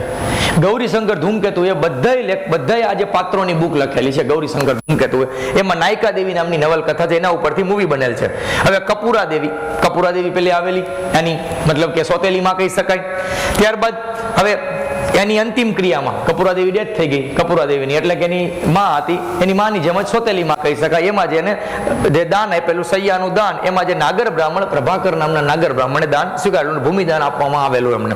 ત્યારબાદ અંતિમ ક્રિયા જે કરવામાં આવે એવા કંઈક રીતિ રિવાજ હશે, એમાં આપણે વધારે નહીં જઈએ. માળવાના યશોવર્માના પુત્ર વિંધ્યવર્મા એને સ્વતંત્ર થવાનો પ્રયત્ન કરેલો. બાળ મૂળરાજ નાનો છે, પણ નાયકા દેવી બહુ હોશિયાર છે, ઝાંસી કી રાણી જેવી છે નાયકા દેવી. અને મહાઅમાત્ય એટલે મહામંત્રી કુમારે એને શાંત કરાવેલો. હવે ત્યારબાદ જે બધાને એમ થયું કે બાળક તો બહુ નાનું છે. હવે 1178 ની અંદર મોહમ્મદ શિયાબુદ્દીન એવા નામ લખેલા આવશે, પણ શાહાબુદ્દીન જ નામ છે. મોહમ્મદ શાહાબુદ્દીન, શિયાબુદ્દીન એ રીતે નામ પ્રિન્ટિંગ મિસ્ટેક અને પ્રિન્ટ કરવા લખવાવાળા ઉપર હોય છે, પ્રોનાઉન્સિએશનની ઉપર. હવે વિધવા શાસક ઉપર ચડાઈ કરવા આપણે ગુજરાતમાં જે કોઈક બાઈ શાસન કરે, આવડું મોટું ગુજરાત છે, અજમેરથી લઈને લાટ પ્રદેશ, કોંકણ, ગોવા સુધીનું બહુ મહાસત્તા કહેવાય. પશ્ચિમ ગુજરાત આખું કવર, પશ્ચિમ ભારત આખું કવર કરેલું. હવે ત્યાં વાત બહુ બનતી નથી. એનો સૂબો આવે છે શિયાબુદ્દીન મહમદ. ગ્યાસુદ્દીન મોહમ્મદ મૂળ પોતે સત્તામાં છે અને નામ મોહમ્મદ વધારે આવશે. મુસ્લિમ સદનમાં મોહમ્મદ નામથી જ કન્ફ્યુઝન થાય છે, ગોળ મોહમ્મદ ઘોરી, મહેમૂદ ઘોરી એવા નામ આવશે. આબુ પાસે કાયદરામાં, આબુ પાસે લડાઈ કરેલી, રાજસ્થાનની બોર્ડરથી પાર થતા થતા, પણ બહુ ખતરનાક લડાઈ થયેલી. મૂળરાજ બીજો બહુ નાનો છે, એના તરફથી નાયકા દેવી લડે છે. બે સેન્ટેન્સ બહુ મસ્ત આપેલા છે કે ભાઈ તમારે જીતવું હોય, રાજપૂતોને કહો કે તમારે જીતવું હોય તો તે આવી જાય. ફિલ્મની અંદર પણ આ ઘટના આપવામાં આવેલી છે કે એમના બૈરી છોકરા, બાળકો અને સોનું અમને આપી દે. નાયકા દેવી વળતો જવાબ, ઈટકા જવાબ, પથ્થર છે, બહુ મસ્ત જવાબ આપે છે કે સાંજે તું દ્વારકાધીશની આરતીમાં આવી જા તો તારા બધાય ગુના માફ અને તને વાપસ પાછો જવા દેવામાં આવશે જીવતો. બરાબર? એટલે મૂળ ધમકી જ આપેલી, ચોખ્ખી ધમકી આપેલી. પેલા ભાઈ એમ કીધું કે ભાઈ સ્ત્રી એકલી નહીં રહે, શાસન ચલાવી શકે, એટલે તમે બધું અમને સોંપી દો અને ખોટે ખોટું શું તમારે લડાઈ. પણ નાયકા દેવીએ બહુ સારો જવાબ આપેલો. અને ત્યારબાદ આ ઘમાસાણ યુદ્ધ થયેલું એમનું, અને બાળ મૂળરાજ, અને હવે નામ આવી જાય બાળ મૂળરાજનું કે બાળ મૂળરાજ છે એને જ લડાઈ જીતેલી, એટલે નામ તો એનું જ આવે, સીધી વાત છે. એની માતા ભલે રાજ સત્તા કરતી હોય. અને મંત્રીઓ, અહીંયા મંત્રીઓ બહુ સારો ફાયદો કરાવે, મંત્રીઓ બહુ સારી હેલ્પ કરાવે છે. એટલે કહી શકાય કે ત્યારે કાંઈક ને કાંઈક મંત્રીઓ વિશ્વાસપાત્ર હતા, આજની જેમ નહોતા પક્ષ પલટું. બરાબર? એટલે ઘણા બધા મંત્રીઓ ત્યારે મંત્રી પદ આપવામાં આવ્યું, રાજા બનવાની કોશિશ નથી કરી એને, કેમ કે બાળ મૂળરાજ નાયકા દેવી એનું મર્ડર કરી નાખે તો ગમે એ મંત્રી રાજા બની જાય ને. અહીંયા તો એના દીકરા માટે ભવિષ્ય જોઈ શકે, પણ ક્યાંક ને ક્યાંક સ્વામી ભક્તિ આવે છે, અમને આપકા ખાયા હે. બરાબર? એટલા માટે એને એમ થયું કે નહીં, આપણે રાજાને જીવતો રાખી, રાણીને મદદ કરી. એવી પણ ઘણી લોકવાયકાઓ આવેલી છે. આ લડાઈ જે છે નાયકા દેવીનું યુદ્ધ, કાયદરા એવું ગામનું નામ લખેલું છે. હવે ભાઈ હારીને પાછો વયો ગયો. બીજી વાર આવે છે તરાઈનું યુદ્ધ એટલે સિદ્ધરાજ જયસિંહ સાથે. સિદ્ધરાજ જયસિંહ લડાઈમાં આપણે આખું મૂવી આવેલું છે, એટલે બધાને યાદ જ હશે. સિદ્ધરાજ જયસિંહ જોયું હોય છે એમને એમાં શિયાબુદ્દીન ઘોરી વચ્ચે થાય છે, ને તેમાંથી પછી ઘોરી જયચંદ નામનો વ્યક્તિ આવે છે, એનો સસરો જ છે. જયચંદ અહીંયા હેલ્પ કરે છે શાહબુદ્દીન ઘોરીને, અને પોતે ત્યાંથી પકડાવીને લઈ જાય છે. ચંદ બરદાઈ એમના ભાઈ જેવો બતાવે છે, અને ગઢવી ચારણ કવિ છે, અને પોતે કવિતા એવું લખે છે, અને જે પોતે મતલબ બાણ છે, આખો શ્લોક તો મને યાદ નથી, એમાં આટલા મીટર આટલા સેન્ટીમીટર દૂર છે અને તું એમાં વાર કરી દે. એટલે આમાં જે છે મૂવીની અંદર એમાં તો બતાવેલું હોય કે ભાઈ આજે પૃથ્વીરાજ ચૌહાણ છે જીતી જાય છે અને પેલાને મારી નાખે છે, અને ક્યાંક ક્યાંક એવું બતાવેલું કે એને છોડી દીધો અથવા તો બહુ યાતના આપીને આખું ફોડી નાખેલી અને એને મરવી દીધેલો. ભારે દુષ્કાળ ગુજરાતમાં, એટલે બાળ મૂળરાજે કર માફ કર્યો. મૂળરાજને શું ખબર પડે કે કર માફ કરવો કે ન કરવો, પણ એના મોઢેથી એનાઉન્સમેન્ટ કરાવેલું, ઘોષણા કરાવેલી. એટલે એના જે અમાત્ય છે, અમાત્ય એટલે લીડર યાને કે એના જે એક મંત્રી છે, મંત્રી મહાઅમાત્ય, એમના મહાઅમાત્ય શ્રી કુમાર દ્વારા કહેવાથી બાળકે ઘોષણા કરેલી ભાઈ કર માફ કરવામાં આવશે. રાજાનું નામ તો પછી રાજા જ ફેમસ થાય ને, નામ આપેલું એટલે. હવે શાહબુદ્દીન ઘોરી વખતે એક વ્યક્તિ આવેલા, હાજી પીર. કચ્છમાં જે હાજી પીરની દરગાહ છે, એ વ્યક્તિ પોતે સિપાહી તરીકે આવેલા, અહીંયા રોકાઈ ગયેલા. એ હાજી પીર કચ્છમાં હજ યાત્રા કરી. હાજી પીર સાથે જોડાયેલી ઘટના એક જ છે કે ચૈત્ર મહિનામાં પ્રથમ સોમવારે આ દરગાહમાં મેળો ભરાય છે. હાજી પીરમાં બંને ધર્મ લોકો જાય છે, હિન્દુ અને મુસ્લિમ. ગોળના પ્રસાદ તરીકે ફેમસ છે, દરગાહ હોય અહીંયા લગભગ ગોળનો પ્રસાદ ને વધારે હોય છે. ત્યારબાદ નોનવેજ ને જે એનું બલિ ચડાવવામાં આવે એ વસ્તુ અલગ છે, પણ ગોળનો પ્રસાદ વધારે ધરાવવામાં આવે છે. અને જીવતા જાગતા પીર તરીકે, જિંદા પીર તરીકે ને એવા બધું એમનું તે વિસ્તારની અંદર અને મુસ્લિમ સંપ્રદાયની અંદર બહુ મોટું માન સન્માન છે. હવે ભીમદેવ બીજો, આ છે ભોળો ભીમ, તેનો ભાઈ, બરાબર છે, મૂળરાજનો ભાઈ. હવે ભોળો ભીમ એટલે બધું તમે કરો, લવણ પ્રસાદ. આ વખતે લવણ પ્રસાદ મુખ્યમંત્રી છે, સમજી લ્યો. એક રાજા છે પણ એકદમ મુખ્યમંત્રી લવણ પ્રસાદ છે, બધું કામ લવણ પ્રસાદ જ કરશે. અને લવણ પ્રસાદના હાથમાં જ સત્તા છે. એક સમય એવો છે કે લવણ પ્રસાદ એનો દીકરો બે જ સર્વે સર્વા છે ગુજરાતના, બરાબર. ફટાફટ એનું નામ, ઉપનામ, માતા પિતાના નામ તો આગળ ખબર છે. કપૂરા દેવીનો દીકરો છે, કપૂરા દેવી મરી ગઈ ને પ્રભાકરને જમીન આપેલી. પ્રભાકર એટલે જમીન ભૂદાન તરીકે ઓળખાવેલી અને પોતે જમીન એક્સેપ્ટ કરેલી. કપૂરા દેવીની અંતિમ ક્રિયામાં ભાગ લીધેલો. સપ્તમ ચક્રવર્તી અભિનવ સિદ્ધ તો ભોળો પાછો એમ કે હું સિદ્ધરાજનો અવતાર છું, દાદા સિદ્ધરાજ થઈ ગયા ને એનો અવતાર છું. ત્યારબાદ સપ્તમ ચક્રવર્તી, પૃથ્વી ઉપર 6 ચક્રવર્તી રાજા કહેવામાં આવ્યા અને હું 7મો ચક્રવર્તી રાજા. આવું બધી હિસ્ટ્રીની બુકમાં લખેલું છે. હતું કાંઈ નહીં, પોતે હતો ભોળો, સ્વભાવનો ભોળો, એટલે કાંઈ આવડે વાવડે નહીં કાંઈ એમ. તો બધું મંત્રીના ભરોસે હાલતું, અને મંત્રીઓ સારા કહેવાય, નહીતર તો 2 વર્ષ નહીં 6 મહિનામાં બધું રાજસત્તા સમેટાઈ જાય એની અંદર. પરમ ભટ્ટારક, મહારાજા ધીરાજ, પરમેશ્વર, ભોળો ભીમ, એકાંગ વીર, મારા અંગે અંગમાં વીરતા ભરેલી છે. મંત્રીઓ અતિ હોશિયાર, સલાહકારો સારા હોય તો રાજસત્તા બહુ સારી ચાલે. અહીંયા સ્પષ્ટ ઉદાહરણ છે એમનું. ત્યારબાદ ભોળો ભીમ તરીકે ઓળખાતો 6 ચક્રવર્તી બાદ વીર, એના સમકાલીન લવણ પ્રસાદ, વીર ધવલ ને વસ્તુપાળ, તેજપાળ, આ બધા એના સમકાલીન સમાન સમયના રાજા મહારાજાઓ વ્યક્તિઓ છે. ગઈકાલે આ પીડીએફ મેં તમને આપેલું, એમાં પાછળના પોર્શન નહીં હોય, બરાબર છે. એ પોર્શન આજે એડ કર્યા છે અને તમને હું મોકલી દઈશ. ત્યારબાદ વગેરે બુદ્ધિશાળી અમાત્યો છે, સારા અમાત્યો છે, સારા મંત્રીઓ છે, સત્તા એની બહુ સારી અને લાંબા સમય સુધી ચાલે છે. હવે અહીંયા એક આખી વસ્તુ એ બને છે કે કુમારપાળનો માસીયાઈ ભાઈ છે અર્ણરાજ. પેલો અર્ણરાજ, બીજો અર્ણરાજ આવે છે અહીંયા, ઘણા ભળતા નામ આવશે. એમનો દીકરો છે, એને વ્યાઘ્રપલ્લી ગામ આપે છે. કોણ છે? કુમારપાળ એના માસીના દીકરાને એક ગામ આપે છે વ્યાઘ્રપલ્લી. વ્યાધ્ર નથી, વ્યાઘ્રપલ્લી છે. વ્યાઘ્રપલ્લી ઉપરથી વાઘેલા સરનેમ બનેલી છે. આ લોકો સોલંકી છે પણ અટક ચેન્જ થાય છે. વ્યાઘ્રપલ્લી ઉપરથી આવ્યા એટલા માટે નામ ચેન્જ થાય છે વાઘેલા, બરાબર. બાકીનો માસીયાઈ ભાઈ જ છે. કુમારપાળનો માસીયાઈ ભાઈ અર્ણોરાજ, અર્ણોરાજને વ્યાઘ્રપલ્લી ગામ આપેલું પાટણ પાસે, પાટણના હારીજ પાસે. ત્યારબાદ એને વાઘેલા તરીકે ઓળખાયા. હવે આપણે અજયપાળમાં હમણાં જ જોયું હતું 2 મિનિટ પહેલા, અજયપાળનો ભિલસા પ્રદેશનો દંડનાયક લવણ પ્રસાદ હતો. લવણ પ્રસાદ બધા રાજામાં કામ કરશે, વયોવૃદ્ધ થઈ જશે, ગઈઢો થયો ત્યાં લગી એને હેલ્પ કરી, મોટી ઉંમર સુધી રાજસત્તાની મદદ કરેલી એને. હવે વાઘેલા વંશ ઓળખાય છે અને પોતાને એને ગામ આપેલું ધવલકપુરી, એટલે ધોળકા આજનું, એને સ્થાપના કરેલી ધવલકપુરી. ત્યાં પોતાનું સામંત બનેલો. જે સંપૂર્ણ અર્થે રાજા નથી, લવણ પ્રસાદ હિસ્ટ્રીમાં બહુ મોટું નામ છે. એક સારા મંત્રી તરીકેનું એનો દીકરો છે વીર ધવલ. હવે આ 2 બાપ દીકરો સંપૂર્ણ સર્વે સર્વા છે ભીમદેવ બીજાના સમયમાં. વાક્યની દ્રષ્ટિએ લખવા કરતા મેં ચાર્ટ ડ્રો કર્યો છે કે ચાર્ટ જોઈને તમને વધારે યાદ રહે એટલા માટે.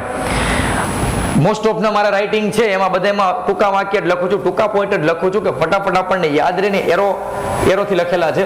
હવે એ છે સંપૂર્ણ સર્વે સર્વા છે ભીમદેવ બીજાના ટાઈમમાં. ભીમદેવ બીજો એટલે કોણ? ભોળો ભીમ. પોતે સંપૂર્ણ આના ઉપર જ સત્તા ચાલે છે, લવણ પ્રસાદની ઉપર. બધાય બળવા થાય, લવણ પ્રસાદ શાંત કરાવી દે ગમે ત્યાં જઈને. અને બહુ હોશિયાર વ્યક્તિ છે. હેમચંદ્રાચાર્યને તમે આગળ જોયા, એ બીજા જે આગળ જે ઘણા બધા મંત્રીઓ એવા થઈ ગયા. એ રીતે પોતે એક મુત્સદીગીરી વાળો વ્યક્તિ અને કોઠાસૂઝ વાળો વ્યક્તિ કહી શકાય. કે રાજા ઉપર ચડા થાય પેલા એને ગંધ આવી જાય, ખબર પડી જાય. સિક્રેટ વ્યવસ્થા, સિક્રેટ સિસ્ટમ ઘણું બધું ડેવલપ કરેલું એને.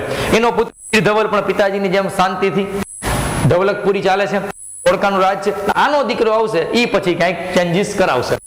હવે અહીંયા ભોળો ભીમ, ધોળકામાં લવણ પ્રસાદ અને વીર ધવલ સ્વતંત્ર છે અને ધોળકા રાજ્ય બને છે. હજી અંડરમાં જ છે. ત્યાર છતાં ભીમદેવ બેને મહામંડલેશ્વર સ્વીકારે છે કે આ મહામંડલેશ્વર ભોળો ભીમ છે, ભીમદેવ બીજા છે અને આપણે એની અંડરમાં કામ કરી છીએ. એમ બીજાને શ્રેય આપવો એ પણ એક મોટી વસ્તુ છે ને, કે ભાઈ એના અંડરમાં અમે કામ, એના માર્ગદર્શનમાં અમે કામ કરીએ છીએ. બુદ્ધિ આ લગાવે છે, બુદ્ધિ લવણ પ્રસાદ લગાવે છે, પણ રાજાને ખાલી શ્રેય આપે છે કે ના રાજા બહુ સારા છે, એના અંડરમાં અમે કામ કરી છીએ. ભરૂચના ચક્રધર ભીમદેવ બીજાના સમયે છે અને એ વ્યક્તિ એક સંપ્રદાયની સ્થાપના કરે છે મહારાષ્ટ્રમાં કૃષ્ણ મહિમા માટે, મહાનુભાવ સંપ્રદાય. બરાબર. કોઈ બુક, ગુજરાત ગ્રંથમાળાની બુક હોય કે કોઈ લેખકની બુક હોય, કોઈ રાઇટરની બુક હોય, ક્યાંક ક્યાંક મળેલું એટલે મેં આની અંદર નાખેલું છે કે વાંચતા વાંચતા ક્યાંક આવી જાય, એક માર્ક આપણને મળી જાય તો આપણે નથી વાપરા એમ. હવે માળવાના વિંધ્યવરમાં આવેલા માળવારે દુશ્મની ચાલે છે, જુનાગઢ દુશ્મની ચાલે છે.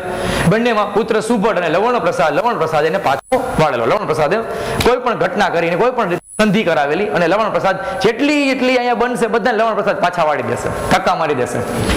રાણી લીલાદેવી લીલાપુર વસાયું ભીમદેવ બીજા દ્વારા. હવે લવણ પ્રસાદ છે એના પિતાની યાદમાં અંડલેશ્વર વસાયું. હવે લવણ પ્રસાદ નહીં, આ બધું લવણ પ્રસાદે કે પૈસા છે, છે ગુજરાતનો સત્તાધાર વ્યક્તિ છે, અનઓફિશિયલ રીતે, ઓફિશિયલી નહીં, ખાલી રાજાની સાઇન કરાવવા જાય, તમે સાઇન કરી દો. બાકી મુખ્યમંત્રી પોતે જ છે. મુખ્યમંત્રી એટલે આજની તારીખમાં મુખ્યમંત્રી બહુ મોટું પહોંચે, પણ એ સમયમાં મુખ્યમંત્રી એટલે મહા અમાત્ય છે. ભીમદેવેશ્વર લીલકેશ્વર મંદિર માતા પિતાની યાદમાં પોતે બનાવ્યા, બહુ સારી પ્રોપર્ટી છે. સોમનાથના મંદિરનો મેઘનાદ મંડપ ઘણીવાર પૂછેલો છે, બધાને એમ થાય કે એનો જીર્ણોદ્ધાર કરાયો હતો, એનું નામ લખી છે પણ એ નહીં આવે. રાઈટ, ત્યાં આ વ્યક્તિ આવશે. ત્યારબાદ મેઘધ્વની મંડપ બનાવનાર ભીમદેવ બીજો. ભીમદેવ બીજા નામના વ્યક્તિએ મંડપનો વિકાસ કરાવેલો, પેલો વ્યક્તિ નહીં.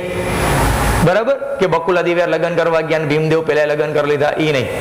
અહીંયા ભીમદેવ મેઘનાદ મંડપ બનાવેલો છે. સાકંભરી પર ચડાઈ, સાકંભરી એટલે પાછું અજમેર આવી ગયું. હવે અજમેર ઉપર પાછી લડાઈ કરશે, સોમેશ્વરની હત્યા કરે એટલે પૃથ્વીરાજ ચૌહાણ પાછા આવી ગયા. પણ પૃથ્વીરાજ ચૌહાણને પણ પાછો વાળી દો મિસ્ટર જગદેવ દ્વારા. પૃથ્વીરાજ ચૌહાણ પણ ક્યાંક ને ક્યાંક ગુજરાત ઉપર આવેલા, મારા પિતાજીની હત્યા તમે કરેલી. હત્યા કોણ કરાવે છે? સોમેશ્વરની હત્યા ભીમદેવ બીજાની તાકાતથી. લવણ પ્રસાદ બધું દિમાગ લગાવે છે અહીંયા. બરાબર, એટલે સિદ્ધરાજ આજે પૃથ્વીરાજ ચૌહાણને પાછો વાળ્યો જગદેવ દ્વારા. હવે ભીમદેવ બીજા સમયે ગુજરાતનો સર્વસત્તાધીશ લવણ પ્રસાદ. હવે કુતુબુદ્દીન ઐબક જે લડાઈ કરે છે દિલ્હી ઉપરથી, કુતુબુદ્દીન ઐબક કોણ હતો? હવે એ વાત થાય. કુતુબુદ્દીન ઐબક કોણ છે? ઈ ગુલામ છે. કુતુબુદ્દીન ઐબક ગુલામ છે અને જે મોહમ્મદ ઘોરી સાથે જે લડાઈ કરી એ લડાઈની અંદર છેલ્લે હારી જાય છે અને પોતે કેણ મોકલાવે છે કે ભાઈ આપણે સંધિ કરી લઈએ. એટલે એ મૂવીની અંદર બહુ સારું પાત્ર આવ્યો કુતુબુદ્દીન. પછી મોહમ્મદ ઘોરીએ શું કર્યું? પોતે પોતાના વિસ્તારમાં અફઘાનિસ્તાન ગયો અને ત્યાંથી કુતુબુદ્દીન ઐબકને સત્તા આપી દીધી, તું દિલ્હી ઉપર રાજ કર. એ છે ગુલામ, એનો ગુલામ હતો એક. 2 વાર લડાઈ કરેલી એને પણ સક્સેસ જતો નથી. પછી એનો જમાઈ ગાદી ઉપર આવે છે. આમાં જમાઈ એને ભત્રીજા જ હતા. મુસ્લિમમાં અંદરો અંદર લગ્ન થાય છે એટલા માટે કાકા ભત્રીજામાં, ભત્રીજી અને કાકાના લગ્ન હોય છે, અથવા 2 ભાઈ બહેન કઝિન બ્રધર સિસ્ટરના લગ્ન થાય છે. હવે આક્રમણ માલિક મોહમ્મદ ઘોરીનો બદલો લેવા માટે અહીંયા નાયકા દેવીએ જે ભગાડ્યો હતો મોહમ્મદ ઘોરીને, એવું કહેવાય છે કે મોહમ્મદ ઘોરી શાહબુદ્દીન ઘોરી જે ભાગી ગયો એટલી હદે કીધેલું કે રસ્તામાં મારો ઘોડો ક્યાં ઉભો રહેવા દેતા નહીં, ને કરોલી ચુડેલ આવે પાછળ. બરાબર, એને એવા શબ્દો વાપરેલા. પણ આપણે તો મહારાણી તરીકે ઓળખાવાય ને ભાઈ, ગુજરાતની છે. નાયકા દેવી પાછળ જગદંબા આવે છે કે મને મારી નાખશે, કદાચ હું સુઈ જાઉં ને ઘોડા ઉપર તો મારું બોડી બીજા ઘોડા ઉપર શિફ્ટ કરી દેજો, ઘોડો થાકી જાય તો બીજો ઘોડો આપજો મને, કદાચ નશામાં હોય તો. બરાબર, આવી ઘણી બધી કથાઓ વચ્ચે વચ્ચે આવે છે. એટલે એનો મતલબ એમ કે તે સમયમાં નાયકા દેવીનું વર્ચસ્વ કેટલું, પોતે સુરવીર હશે એટલી. હવે એનો બદલો લેવા માટે, માલિકનો બદલો લેવા કુતુબુદ્દીન ઐબક મુગલ સલ્તનતની તમે જોઈ શકો એની અંદર દીકરા કરતા પણ વધારે ભરોસો ગુલામ ઉપર મૂકેલો છે. મોહમ્મદ ઘોરી એ પોતાના દીકરા કરતા કુતુબુદ્દીન ઐબક ઉપર વધારે ભરોસો છે. અને આપણે રઝિયા સુલતાન મૂવી જોઈ લેજો, ઇલ્તુત્મિશની દીકરી રઝિયા સુલતાન સૌ પ્રથમવાર મહિલા શાસક બને છે ભારતની. 4 વર્ષ શાસન કરેલું. આબુના રાજા ધારાવર્ષ પ્રહલાદ દેવ એ બધાને નિષ્ફળ બનાવનાર લવણ પ્રસાદ. ત્યારબાદ જમાઈ ઇલ્તુત્મિશ. ઇલ્તુત્મિશ પાછો લડાઈ કરે છે. ઇલ્તુત્મિશનું નામ ગુજરાતના ઇતિહાસના ઇતિહાસકારો છે, કોઈ પણ બુક હોય ગુજરાતના ઇતિહાસની એને અંદર શમસુદ્દીન અલ્તત્મિશ આપેલું છે. ઇલ્તુત્મિશ નથી, ઈ નથી, અ વાપરેલો છે. અલ્તુત્મિશ એટલે એમાં છેતરાવું વ્યક્તિ છે, સમકાલીન ટાઈમ જોવામાં આવે છે તો એ જ વ્યક્તિ છે ઇલ્તુત્મિશ.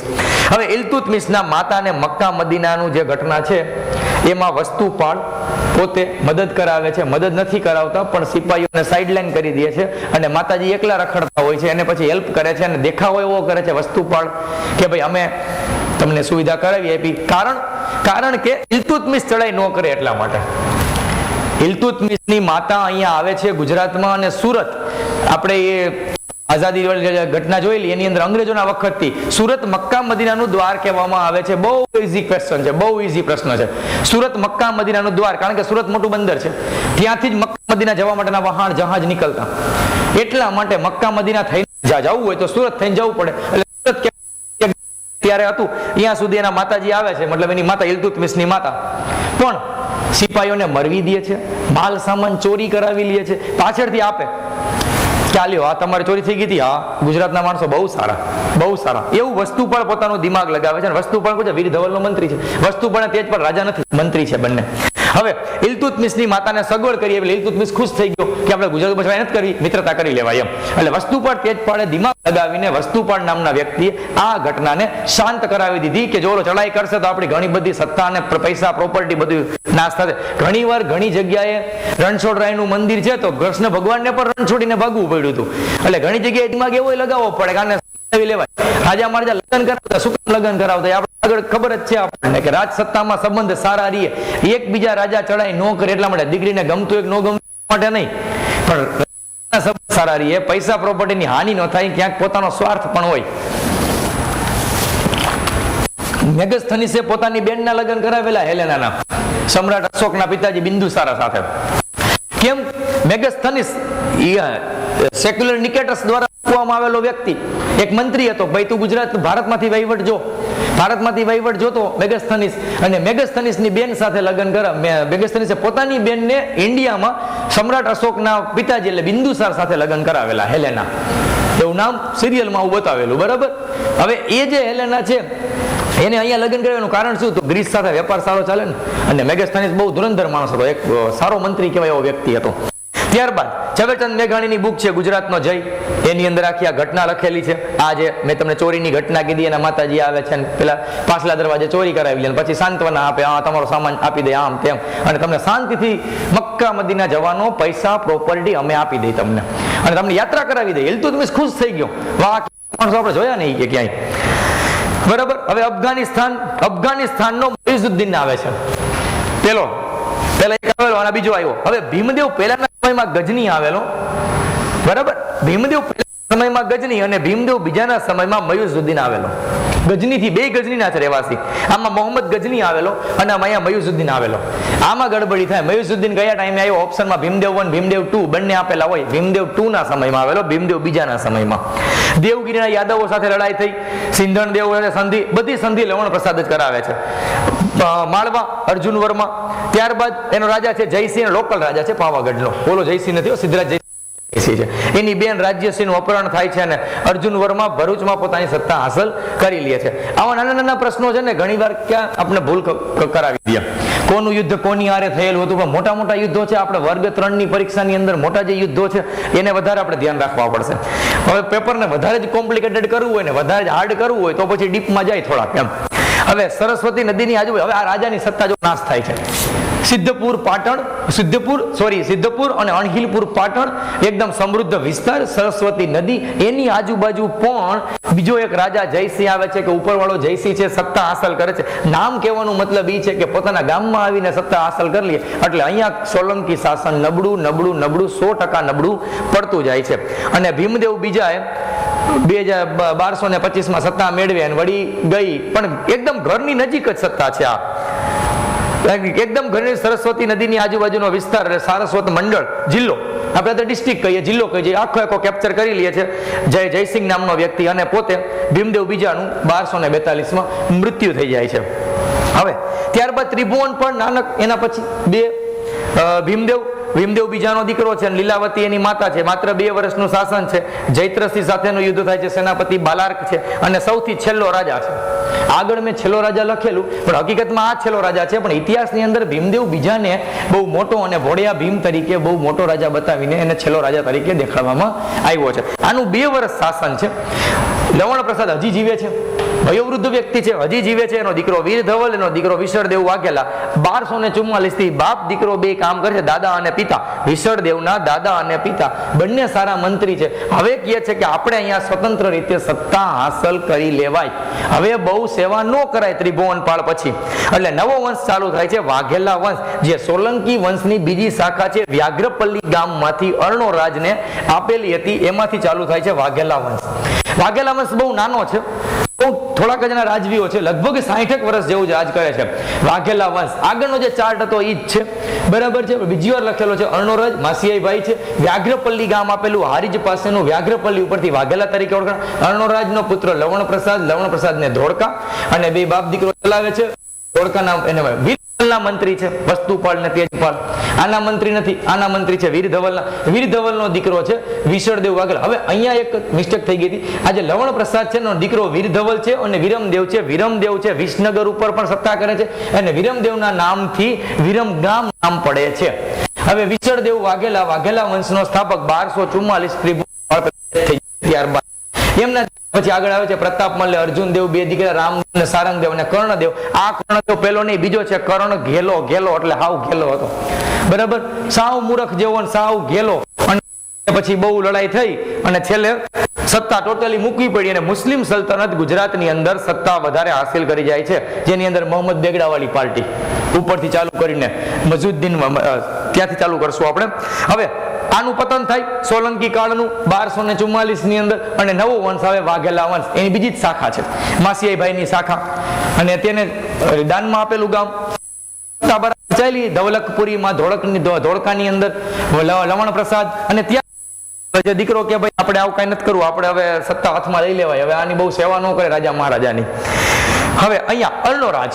અર્ણોરાજ કોણ છે? પેલા માસિયાઈ ભાઈ, બરાબર, કુમારપાળના માસિયાઈ ભાઈ છે. વ્યાઘ્રપલ્લી ગામ છે અને વાઘેલા ગામ તરીકે ઓળખાય છે. વાઘેલા સરનેમ ત્યાંથી આવેલી, અને તેને મેવાડના રણસિંહ હરાવ્યો, અને ત્યારબાદ ચંદ્રાવતી બે નાના મોટા યુદ્ધ થયા, પણ એ સામંત તરીકે છે.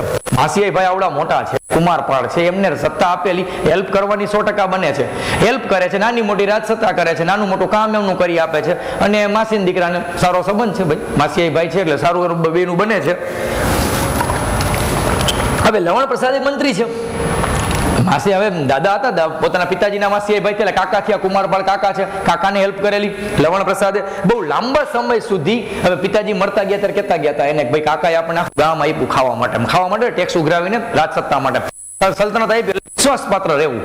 એટલે લવણ પ્રસાદ 100% વિશ્વાસપાત્ર રહે છે એના કાકાને, કુમારપાળને, અને ત્યારબાદ સલ્તનતને, બરાબર.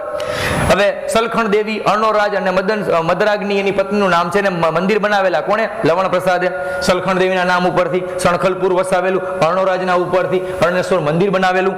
હવે કુતુબુદ્દીન ઐબકની સેનાને અટકાવેલી ઉપરથી આવતી, દાવ પેચ કાવા દાવા કરીને. ત્યારબાદ અજયપાળના સમયે ભીલસાનો દંડનાયક, આગળના ચાર્ટમાં આપણે જોયું, બરાબર, કે ભીલસાનો એક અજયપાળ નામના વ્યક્તિએ એને એક ભીલસાનો દંડનાયક બનાવેલો હતો. દંડનાયક એટલે કે ખાલી એક મહાઅમાત્ય તરીકે, એક મંત્રી તરીકે, કે તારે આ વિસ્તાર જોવાનો છે, એવી રીતે. ધવલકપુરી, ધોળકાનો સ્થાપક. ગાંભુ નામના ગામ પાસે બે માતા પિતાના નામ ઉપરથી મંદિર બનાવે છે, રિપીટ નહીં કરીએ આપણે. વઢવાણમાં કાર્તિકેયનું મંદિર પરીક્ષામાં પૂછાયેલો પ્રશ્ન છે, બરાબર. વઢવાણની અંદર એક આવ્યું હતું, રાણક દેવી સતી થયા એનું મંદિર છે, અને કાર્તિકેય મંદિર પણ આવેલું છે. પોતે બ્રાહ્મણ ધર્મનો થોડો અનુયાયી હતો. ત્યારબાદ વિરમદેવની યાદમાં વિરમગામ વસાયું, જૂનું નામ છે ધુસરી. વિરમગામનું જૂનું નામ શું? ધુસરી. અને વિરમગામ પોતાના દીકરા વિરમની યાદ વિરમગામ વસાવેલું. ત્યારબાદ ઉત્તમ સલાહકાર, દરેક સત્તામાં ઉત્તમ સલાહકાર 3-4 રાજાઓ સાથે કામ કરશે આ વ્યક્તિ. દીકરો છે વીરધવલ. વીરધવલના બે મંત્રી, વસ્તુપાળ અને તેજપાળ. ગુજરાતની અંદર બધા સ્થાપત્યના 80% સ્થાપત્ય પોતાના નામ હસ્તગત કરનાર વ્યક્તિ વસ્તુપાળ અને તેજપાળ. ઘણા બધા વાપરેલા એને જૈન ધર્મ માટે. મહામંડલેશ્વર કોણ કોણ? આ ધોળકાનો મહામંડલેશ્વર છે. હજી સત્તા કોની ચાલે છે? સોલંકી કાળની સત્તા ચાલે છે, સોલંકી વંશ ચાલે છે. આ ખાલી ધોળકા ઉપર રાજ કરે છે, નાનકડું રાજ્ય છે, અને કોના અંડરમાં છે? અણહિલપુર પાટણના અંડરમાં એમનું રાજ સત્તા ચાલે છે. હવે મદરાગ્નિ, જૈતલ દેવી, પ્રતાપમલ, વિશળદેવ, એના દીકરા દીકરી છે. પત્ની નામ ને એવું ક્યારે પૂછતા નથી, આની પત્ની કોણ હતી, આ કોણ હતું, તેવું. હા, વિવાદ તો પૂછાય. મિનળ દેવીનું પૂછાય ઘણી વાર, અથવા તો આ પેલી જે બાઈ હતી સોમનાથ વાળી, એનું બહુ પૂછાય પરીક્ષામાં, બરાબર. ખંભાત પર વિજય રાજા શંખ, અને ગોધરા પર વિજય, ધાંધલ, બે રાજા ઉપર વિજય કરેલો છે. અને ત્યાં શંખ, અને અહીંયા એ વિસળદેવને મૂકે છે, અને અહીંયા તેજપાલ, સોરી, વસ્તુપાળ અને તેજપાળને મૂકવામાં આવે છે. અહીંયા જે ખંભાત ઉપર વિજય કર્યો એટલે શું કરશે, વસ્તુપાળને અહીંયા મૂક્યા મંત્રી તરીકે, અહીંયા તેજપાલને મૂક્યા, બે ભાઈ જ છે, વસ્તુપાળ ને તેજપાળ. ત્યારબાદ શંખને હરાવ્યો, એમાં વસ્તુપાળને ખંભાત આપી દીધું, તમે ખંભાત ઉપર રાજ કરો, મતલબ કે ખંભાતને જોવો એઝ એ મોનિટર તરીકે, એટલે કે સામંત તરીકે, અને ધાંધલને હરાવીને ત્યાં તેજપાળ મૂકે છે. બરાબર. હવે વીર ધવલને 4 મારવાડી રાજા હોય છે, તેના સમકાલીન છે, એની પણ લડાઈ કરવામાં આવે છે, એમાં કઈ વધારે ઉલ્લેખ કરવામાં આવતો નથી. હવે સિંધના ખાસ ખાન એની સાથે સંધિ કરી લીધી. ખાસ ખાન સિંધ પ્રદેશ હાલમાં પાકિસ્તાનમાં જે છે, કચ્છથી ઉપરનો પ્રદેશ, અને પંજાબની બોર્ડર, રાજસ્થાન ગુજરાતની બોર્ડર ઉપર જે આવે સિંધ પ્રાંત છે, પેલા અડધો આમાં પણ ગણાતો અને ત્યાં પણ ગણાતો સિંધ પ્રાંત. એમાં સુમરા સલ્તનતનું આધિપત્ય હતું. એ ખાસ ખાન છે, એ બહુ ખતરનાક છે, અફઘાનિસ્તાન વાળો નથી, પેલા આ બાજુની સાઈડથી છે, પાકિસ્તાન સાઈડથી. સરદાર ખાસ ખાન દ્વારા વધુ લૂંટ ચાલેલી, અને જ્યારે ખાસ ખાન પરત ગયો ત્યારે જૈત્રસિંહ નામનો રાજા એમને હરાવી દે છે. જૈત્રસિંહ ક્યાંક ને ક્યાંક ઉત્તર ગુજરાત, એટલે સાઈડની લાઈનથી, સાઈડની બાજુથી એક સત્તા ચલાવે છે, જેનો આની અંદર કઈ ઉલ્લેખ નથી. ક્યાંક ક્યાંક જૈત્રસિંહ આવેલો છે વચ્ચે વચ્ચે, પણ જૈત્રસિંહ તેને હરાવી દે છે. ત્યારબાદ વીર ધવલ 1226 થી 38 સુધી ધોળકા અને પાટણમાં ભીમદેવ બીજો જાય છે. ત્યાર પછી અહીંયા વિસળદેવ પોતાનું માથું ઊંચું કરે છે, એટલે વિસળદેવ વાઘેલા તરીકે અહીંયા સત્તા ચાલુ થાય છે. વસ્તુપાળ ને તેજપાળ બીજો સુવર્ણ, ગુજરાતના ઇતિહાસનો બીજો સુવર્ણકાળ ચાલુ થાય છે અહીંયા. હવે બીજો સુવર્ણકાળ હોય છે, એની અંદર વસ્તુપાળ ને તેજપાળના જે વસ્તુ લગાવવા, મતલબ કે બધી જ આર્કિટેક્ટ છે, એના લીધે ગુજરાતનો સુવર્ણકાળ છે. મંત્રી છે, સારા મંત્રી છે, સારા સૂચન સારી આપે છે રાજાને. એ બે વિશે આપણે જોઈએ અહીંયા કે વિસળદેવનું શાસન શું હતું, કે આના મંત્રી વસ્તુપાળ ને તેજપાળ, એટલે પણ સારું શાસન ચાલેલું. બંને ભાઈ હતા. હવે કોણ છે બે ભાઈ, વસ્તુપાળ ને તેજપાળ? પિતા છે અશ્વરાજ, ગામડામાં રહેતા હતા. કુમાર દેવી એની માતા છે. વણિક અને પોરવડ જાતિના વાણિયા છે. બરાબર. પાટણમાં છે લલિતા દેવી, હા, વસ્તુપાળના પત્ની છે લલિતા દેવી, અને આના પત્ની છે અનુપમા દેવી. દેરાણી જેઠાણીના ગોખલા આવશે, એમાં બંનેના નામ ઉપરથી ખાલી 2 મંદિરો જેવું બનાવેલું છે, આજની તારીખે પણ આબુ ઉપર આપેલા છે. હવે એમાં એવું હતું કે એને જે ગોખલા બનાવ્યા એટલે સૈનિકો, કામ ધીમે ધીમે ચાલતું, અને સૈનિકોને બહુ માન સન્માન અનુપમા દેવી આપતા. સૈનિકો માટે વ્યવસ્થા કરાવી આપી, સૈનિકો માટે અલગ રહેવાની વ્યવસ્થા અને કામની વ્યવસ્થા. ભાઈ આ સૈનિકો, આપણે શિલ્પકારો માટે, શિલ્પકારોને વ્યવસ્થા કરી આપી કે ભાઈ શિલ્પકારોને ટિફિનની વ્યવસ્થા કરાવી આપી, એના માટે અલગ વ્યવસ્થા કરી દીધી, તમારે જમવાનું નહીં બનાવવું પડે, તમે મંદિરના કામ ઉપર ધ્યાન આપો. એટલે શિલ્પકારોએ ખુશ થઈને આ બંને લેડીના નામ, બંને એના સમયમાં તો એ મહારાણી જ કહેવાય ને, કેમ કે આ તો ભાઈ રાજાના દરજ્જા જેટલા વ્યક્તિઓ છે. એટલે એ શેઠાણીના સન્માન માટે કારીગરોએ સામેથી એને 2 ગોખલા એટલે કે ઓલા જે રૂમ જેવા બનાવી આપેલા, એના નામ ખાલી આપેલા મંદિરની અંદર કે દેરાણી જેઠાણીના ગોખલા તરીકે. આમ મોટા ભાઈ છે વસ્તુપાળ, નાના છે તેજપાળ. બરાબર. હવે વીર ધવલ મહાઅમાત્ય છે, એના વીર ધવલ વ્યક્તિ રાજાના મહાઅમાત્ય છે વસ્તુપાળ અને તેજપાળ બંને, અને લવણ પ્રસાદનો મંત્રી છે તેજપાળ. બરાબર. ધોળકા ઉપર રાજ ચાલે છે ત્યારે બંને ભાઈ પેલા અલગ અલગ હોય છે, પેલા બાપ દીકરો હોય છે લવણ પ્રસાદ. ત્યારબાદ હવે ગુરુ વિજયસેન સુરી બાળપણમાં સુહાલપુર નામના ગામમાં રહે છે, ત્યારબાદ વસ્તુપાળે ખંભાતમાં અને તેજપાળે ધાંધલમાં. ધાંધલ રાજાને હરાવ્યો ગોધરા, એટલે બેના નામ ઇતિહાસમાં ફેમસ થઈ ગયા. પછી રાજાને એમ થયું કે આ બે તો બહુ કામના વ્યક્તિ છે, બે રાખી લ્યો નામ નોકરી ઉપર. આ જે ઘટના એને પાછી બીજી વાર આવી ઇલ્તુત્મિશ વાળી, એમાં દિમાગ વસ્તુપાળે લગાવ્યો હતો કે આવું કરાય તો પેલા મરાય થોડું કામ, પછી સાંત્વના અપાય, નાના બરાબર અમે હેલ્પ કરશું તમને. બરાબર. હવે દિલ્હીનું શાસન અટકાવેલું, અને આ ઘટના હમીર મર્દન નામના પુસ્તકમાં આ લખેલી છે. ઝવેરચંદ મેઘાણીનું પણ આવેલું ગુજરાતનો જય, એની અંદર પણ લખેલી છે આ મુત્સદીગીરી આ રીતની જે ઘટનાઓ છે, અને ઇલ્તુત્મિશને કઈ રીતે એને રોક્યો, અલ્તુત્મિશ, એની ઘટના લખેલી છે. સોમેશ્વર કીર્તિ કૌમુદી, ઘણી જગ્યાએ બુકમાં પૂછાય છે પરીક્ષાની અંદર, કીર્તિ કૌમુદી શું છે? કવિ સોમેશ્વરે લખેલી કવિતા, જીવન ચરિત્ર છે આના વિશેનો. અને આ બધા જ્ઞાત સ્થાપત્યો, દરેક સ્થાપત્યો લખેલા બનાવેલા છે વસ્તુપાળ અને તેજપાળ દ્વારા. હાલમાં પણ ગુજરાત ગમે ત્યાં આવા સ્થાપત્ય, ભૂકંપ વખતે ઘણા નીકળેલા, ભૂકંપ વખતે ઘણી જગ્યાએ ખુદાઈ કામ કરતા, નવું ગામ વસાવતા, ઘણી બધી જગ્યાએ નીકળેલા. જૂના ગામમાંથી નવું ગામ બનતું હોય તો એવી જગ્યાએ ઘણા મંદિરો આવું બધું નીકળેલું, જૈન ધર્મ સાથે સંકળાયેલું હોય તો એ વસ્તુપાળ ને તેજપાળના હશે એવું માની શકાય. ને કાર્બન C12 પદ્ધતિ આવે છે. બરાબર. ઇતિહાસ પદ્ધતિમાં તમે વાંચેલું છે. કઈ પદ્ધતિ ખબર પડી કે કેટલા વર્ષ જૂનું છે? કોઈ પણ ઝાડ, કોઈ પણ પથ્થર વર્ષ જૂનો છે, એ C12 પદ્ધતિ છે, એનાથી ખબર પડે. તો એમાં આના સમકાલીન વસ્તુઓ છે. 1244 1250 ની આજુબાજુની ઘટનાઓ છે બધી. દેવળાના દેરા બનાવ્યા શિલ્પી શોભન દેવ, વ્યક્તિ નામ પૂછાય છે શોભન દેવ. દેવળાના દેરા બનાવનાર શિલ્પી કોણ? મુખ્ય શિલ્પી. બાકી તો હજારો કર્મચારી કામ કરતા, એમ હજારો શિલ્પકારો કામ કરતા. આરસ પહાણ નેમિનાથ બનાવેલું છે તેજપાલ દ્વારા. આરસ પહાણની કવિતા કહેવામાં આવે છે. તાજમહેલ તો ખાલી આરસ પહાણનું બનેલું છે. આ તો આરસ પહાણની અંદર કોતરણી છે. હા, આ છે રેફરન્સ લીધો છે મેં એમાંથી. વસ્તુ પણ શેત્રુંજય ઉપર ઇન્દ્ર મંડપ બધા છે. પેલો મંડપ યાદ રાખજો આગળ, મેઘનાદ મંડપ ભીમદેવ 2. અને અહીંયા વસ્તુ પણ શેત્રુંજય ઉપર ઇન્દ્ર મંડપ, ગિરનાર ઉપર વસ્તુ પણ, બધું વસ્તુપાળનું જ છે. બે પોર્શન મેં કરી નાખેલા છે અલગ. ત્રિપુરુષ પ્રાસાદ, મૂળદેવ આદિનાથ ભગવાન છે, ઋષભદેવ. હા, મલ્લીનાથ. મલ્લીનાથ તો સ્ત્રી હતા, હજી ખબર નથી એમાં કે સ્ત્રી છે કે પુરુષ. વિવાદાસ્પદ છે કે મલ્લીનાથ નામના જે એમના ધર્મગુરુ છે, મતલબ કે જૈન સંપ્રદાયની અંદર 24 તીર્થંકરમાં મલ્લીનાથનું મંદિર છે. તો એના વિશે ઘણા લોકો એમ કહે છે કે શ્વેતાંબર આમ કે છે કે એ નથી જેન્ટ્સ છે, કોઈ કે દિગંબર લોકો કેમ કે છે કે ભાઈ આ લેડી છે. મલ્લીનાથ મંદિર આવેલું છે. એટલે યાદ રાખવું કે જુનાગઢ ઉપર છે ધોળકા આદિનાથ, ધોળકામાં આદિનાથ મંદિર બનાવેલું, દેરાસર અને અષ્ટપદ પ્રાસાદ એટલે મંદિર. ધોળકાનું નેમિનાથ મંદિર, આબુ ઉપર નેમિનાથ મંદિર લુણ વસઈ બનાવેલું છે. ત્યારબાદ દેરાણી જેઠાણીના ગોખલા, અનુપમા દેવી, લલિતા દેવી. હવે પુત્ર લુણ હતો એની યાદમાં લુણ વસઈ બનાવેલો છે. અહીં એક ભણતો શબ્દ આવે છે. કયો આવે છે? વસઈ, વિમલ વસઈ. મંત્રી વિમલ દ્વારા ભીમદેવ પહેલાના સમયમાં વિમલ વસઈ ને લુણ વસઈ બે છે. અહીંયા લુણ વસઈ લવણ પ્રસાદ નું નથી, લવણ પ્રસાદ દાદા છે એનું નથી, પણ અહીંયા છે કોના માટે છે? દીકરા લુણની યાદમાં બનાવેલું છે. વિજયસેન સૂરીના માર્ગદર્શનમાં કે લુણ વસઈ દીકરાની યાદમાં એક મંદિર બનાવેલું. નાની ઉંમરે દીકરાની ડેથ થઈ ગઈ હશે અને ઈ આબુ ઉપર આવેલું છે. અને એને આરસનું મંદિર અને કવિતા કહેવામાં આવે છે. ભગવાનની મૂર્તિ ભગવાનની છે, નેમિનાથ ભગવાનની મૂર્તિ છે, દીકરાની મૂર્તિ નથી, પણ એની યાદમાં સ્મરણાર્થે બનાવેલું છે. ભરતું નામ મેં લખેલું છે કે વિમલ મંત્રી દ્વારા વિમલ વસઈ ભીમદેવ પહેલાના સમયમાં બનાવેલું હતું. અહીંયા બે કન્ફ્યુઝન ન થાય એટલા માટે. હવે આબુ રાસ માંથી પલણ દ્વારા જે લખાયેલું છે, પાલણ દ્વારા આબુ રાસ, એમાં વસ્તુપાણ ને તેજપાણનો ઉલ્લેખ છે. આબુ રાસ બુક ગુજરાતની હિસ્ટ્રી ચાલુ કરો એટલે પહેલા પેલું આબુ રાસ થી ચાલુ થાય છે.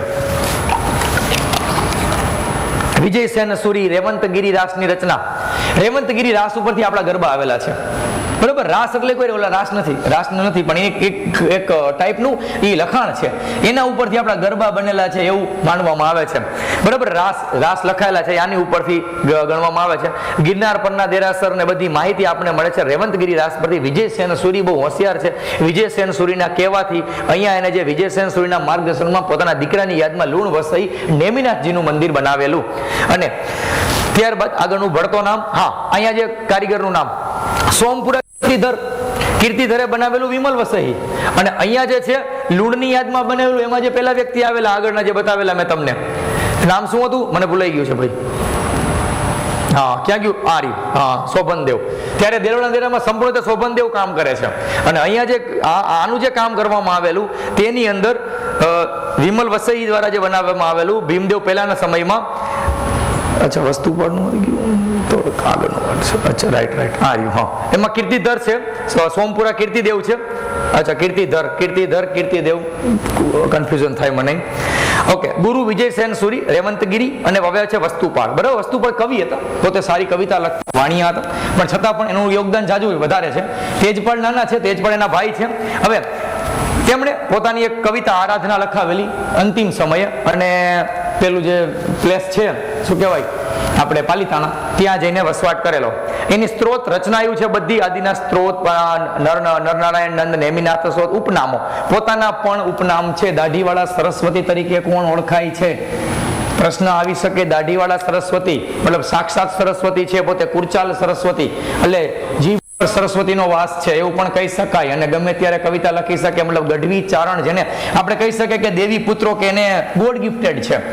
ગોડ ગિફ્ટેડ છે કે કવિતા, અને એવું ઘણા બધામાં દેવી ચારણ, દેવી પુત્રો ચારણ કવિતા બનાવતા એવું ઘણી જગ્યાએ આવેલું છે. પણ આ એક જૈન સંપ્રદાયમાંથી આવે છે અને પોતે દાઢીવાળા સરસ્વતી તરીકે વ્યક્તિ ઓળખાય છે. આટલી બધી બુકો લખેલી છે. સરસ્વતી કંઠાભરણ એટલે કે સરસ્વતીનો પૂરો હાથ છે એના ઉપર. લઘુ ભોજરાજ તરીકે ઓળખાય છે. બાલચંદ્ર સૂરીએ લખેલું છે, એના જીવન પર બુક લખેલી, નાટક લખેલું છે. ઉદયપ્રભ સૂરીએ પણ મહાકાવ્યના વિશે લખેલું છે. વસ્તુપાળની ધર્મયાત્રા માટે ધર્માભ્યુદય, વસંત વિલાસ અને કરુણા વજ્ર યુદ્ધ. ત્રણેય કવિએ લખ્યું છે. હરિહરે પણ લખેલું છે વસ્તુપાળની પ્રશસ્તિ માટે જય શંકર પરાભવ. હવે ત્યારબાદ વિશળદેવ વાઘેલા વંશ. વિશળદેવ, આ તો આપણે બે મહાન વ્યક્તિ જેના થઈ ગયા. આવડી મોટી સત્તા સંભાળનાર બે વ્યક્તિ વસ્તુપાળ અને તેજપાળના સ્થાપત્યો વિશે આવશે, બરાબર. એમાંથી એકાદો પ્રશ્ન તો હોય છે, 100% હોય છે.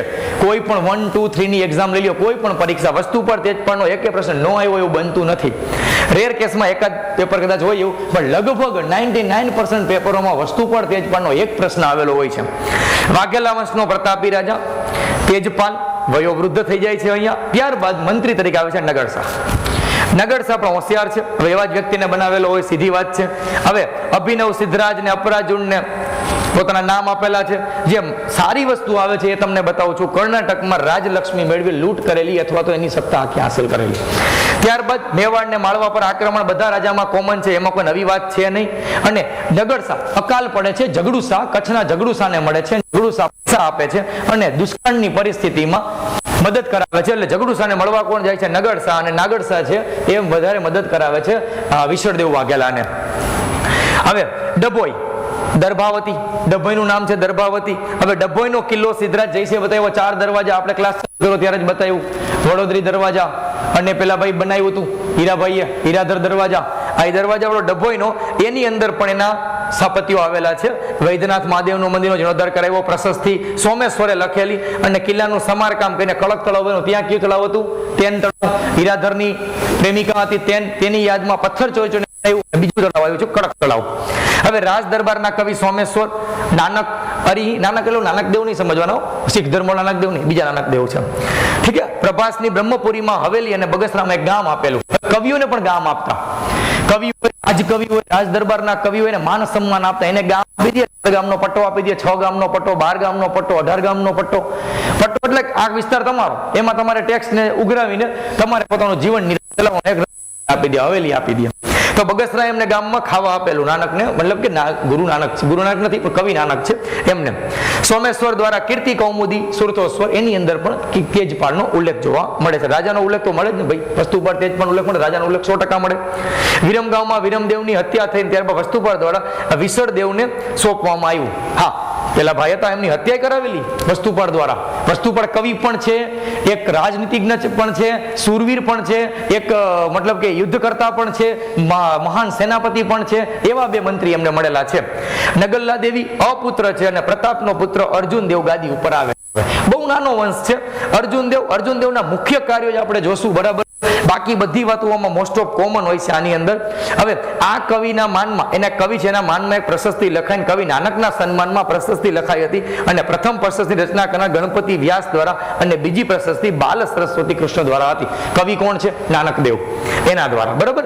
અર્જુન દેવનું અવસાન થાય છે. અર્જુન દેવનું અવસાન થાય છે 1275 માં. બાકી કોમન છે પંચકુળ, એક નવો શબ્દ આવશે, 5 કુળ. હવે પંચ ત્યારે ન્યાય વ્યવસ્થા કુળ ઉપર ચાલતી. કુળ ઉપર એટલે શું કે ભાઈ વણિક સંપ્રદાય, વણિક ધર્મ, એમાંથી એક વ્યક્તિ, મહાન વ્યક્તિ, એના ગામનો એક વ્યક્તિ, પટેલમાંથી એક વ્યક્તિ, કોળી સમાજમાંથી એક વ્યક્તિ, બ્રાહ્મણમાંથી એક વ્યક્તિ, એવા 5 વ્યક્તિ મુખ્ય પંચ કહેવામાં આવે. એ 5 વ્યક્તિ ન્યાય વ્યવસ્થા કરતા એવા પંચકુળ કહેવામાં આવતું. એ પંચકુળમાં એક મુખ્ય, પછી એમાંથી એક મુખ્ય હોય ને, સરપંચ નથી ન્યાય વ્યવસ્થા, પણ પંચકુળમાં જે વ્યક્તિ હોય એનો એક વ્યક્તિ છે માલદેવ, બરાબર. એમાંથી એની મંજૂરીથી નવા પીરોને સોમનાથ અને પાટણમાં મસ્જિદની મંજૂરી, પંચકુળ સત્તા આપે. એ 5 વ્યક્તિ પંચ દ્વારા કહેવામાં આવે ત્યારે અહીંયા નવું સ્થાપત્ય બને, અથવા એની સલાહ સૂચન કરવામાં આવે કે અમારા ગામમાં આ જરૂર છે અથવા આ છે, તો એવી એને સલાહ આપેલી. અને એક સોમનાથ અને પાટણમાં મસ્જિદની મંજૂરી પણ એમને આપેલી. હવે ક્યાંક ક્યાંક મુસ્લિમો ધીમે ધીમે આવતા ગયા. વેપાર ચાલતો ને જે ખંભાતની સાથે, ત્યાંથી મુસ્લિમો આવતા ગયા. કુતુબુદ્દીનની સત્તા હતી એટલે પણ સંધિ થઈ ગઈ, એટલે વેપાર કરવા આવતા ગયા. સ્થાયી પેલી મસ્જિદ હું માનું ત્યાં સુધી ખંભાતમાં બનેલી છે, એવું તમે વાંચેલું હશે.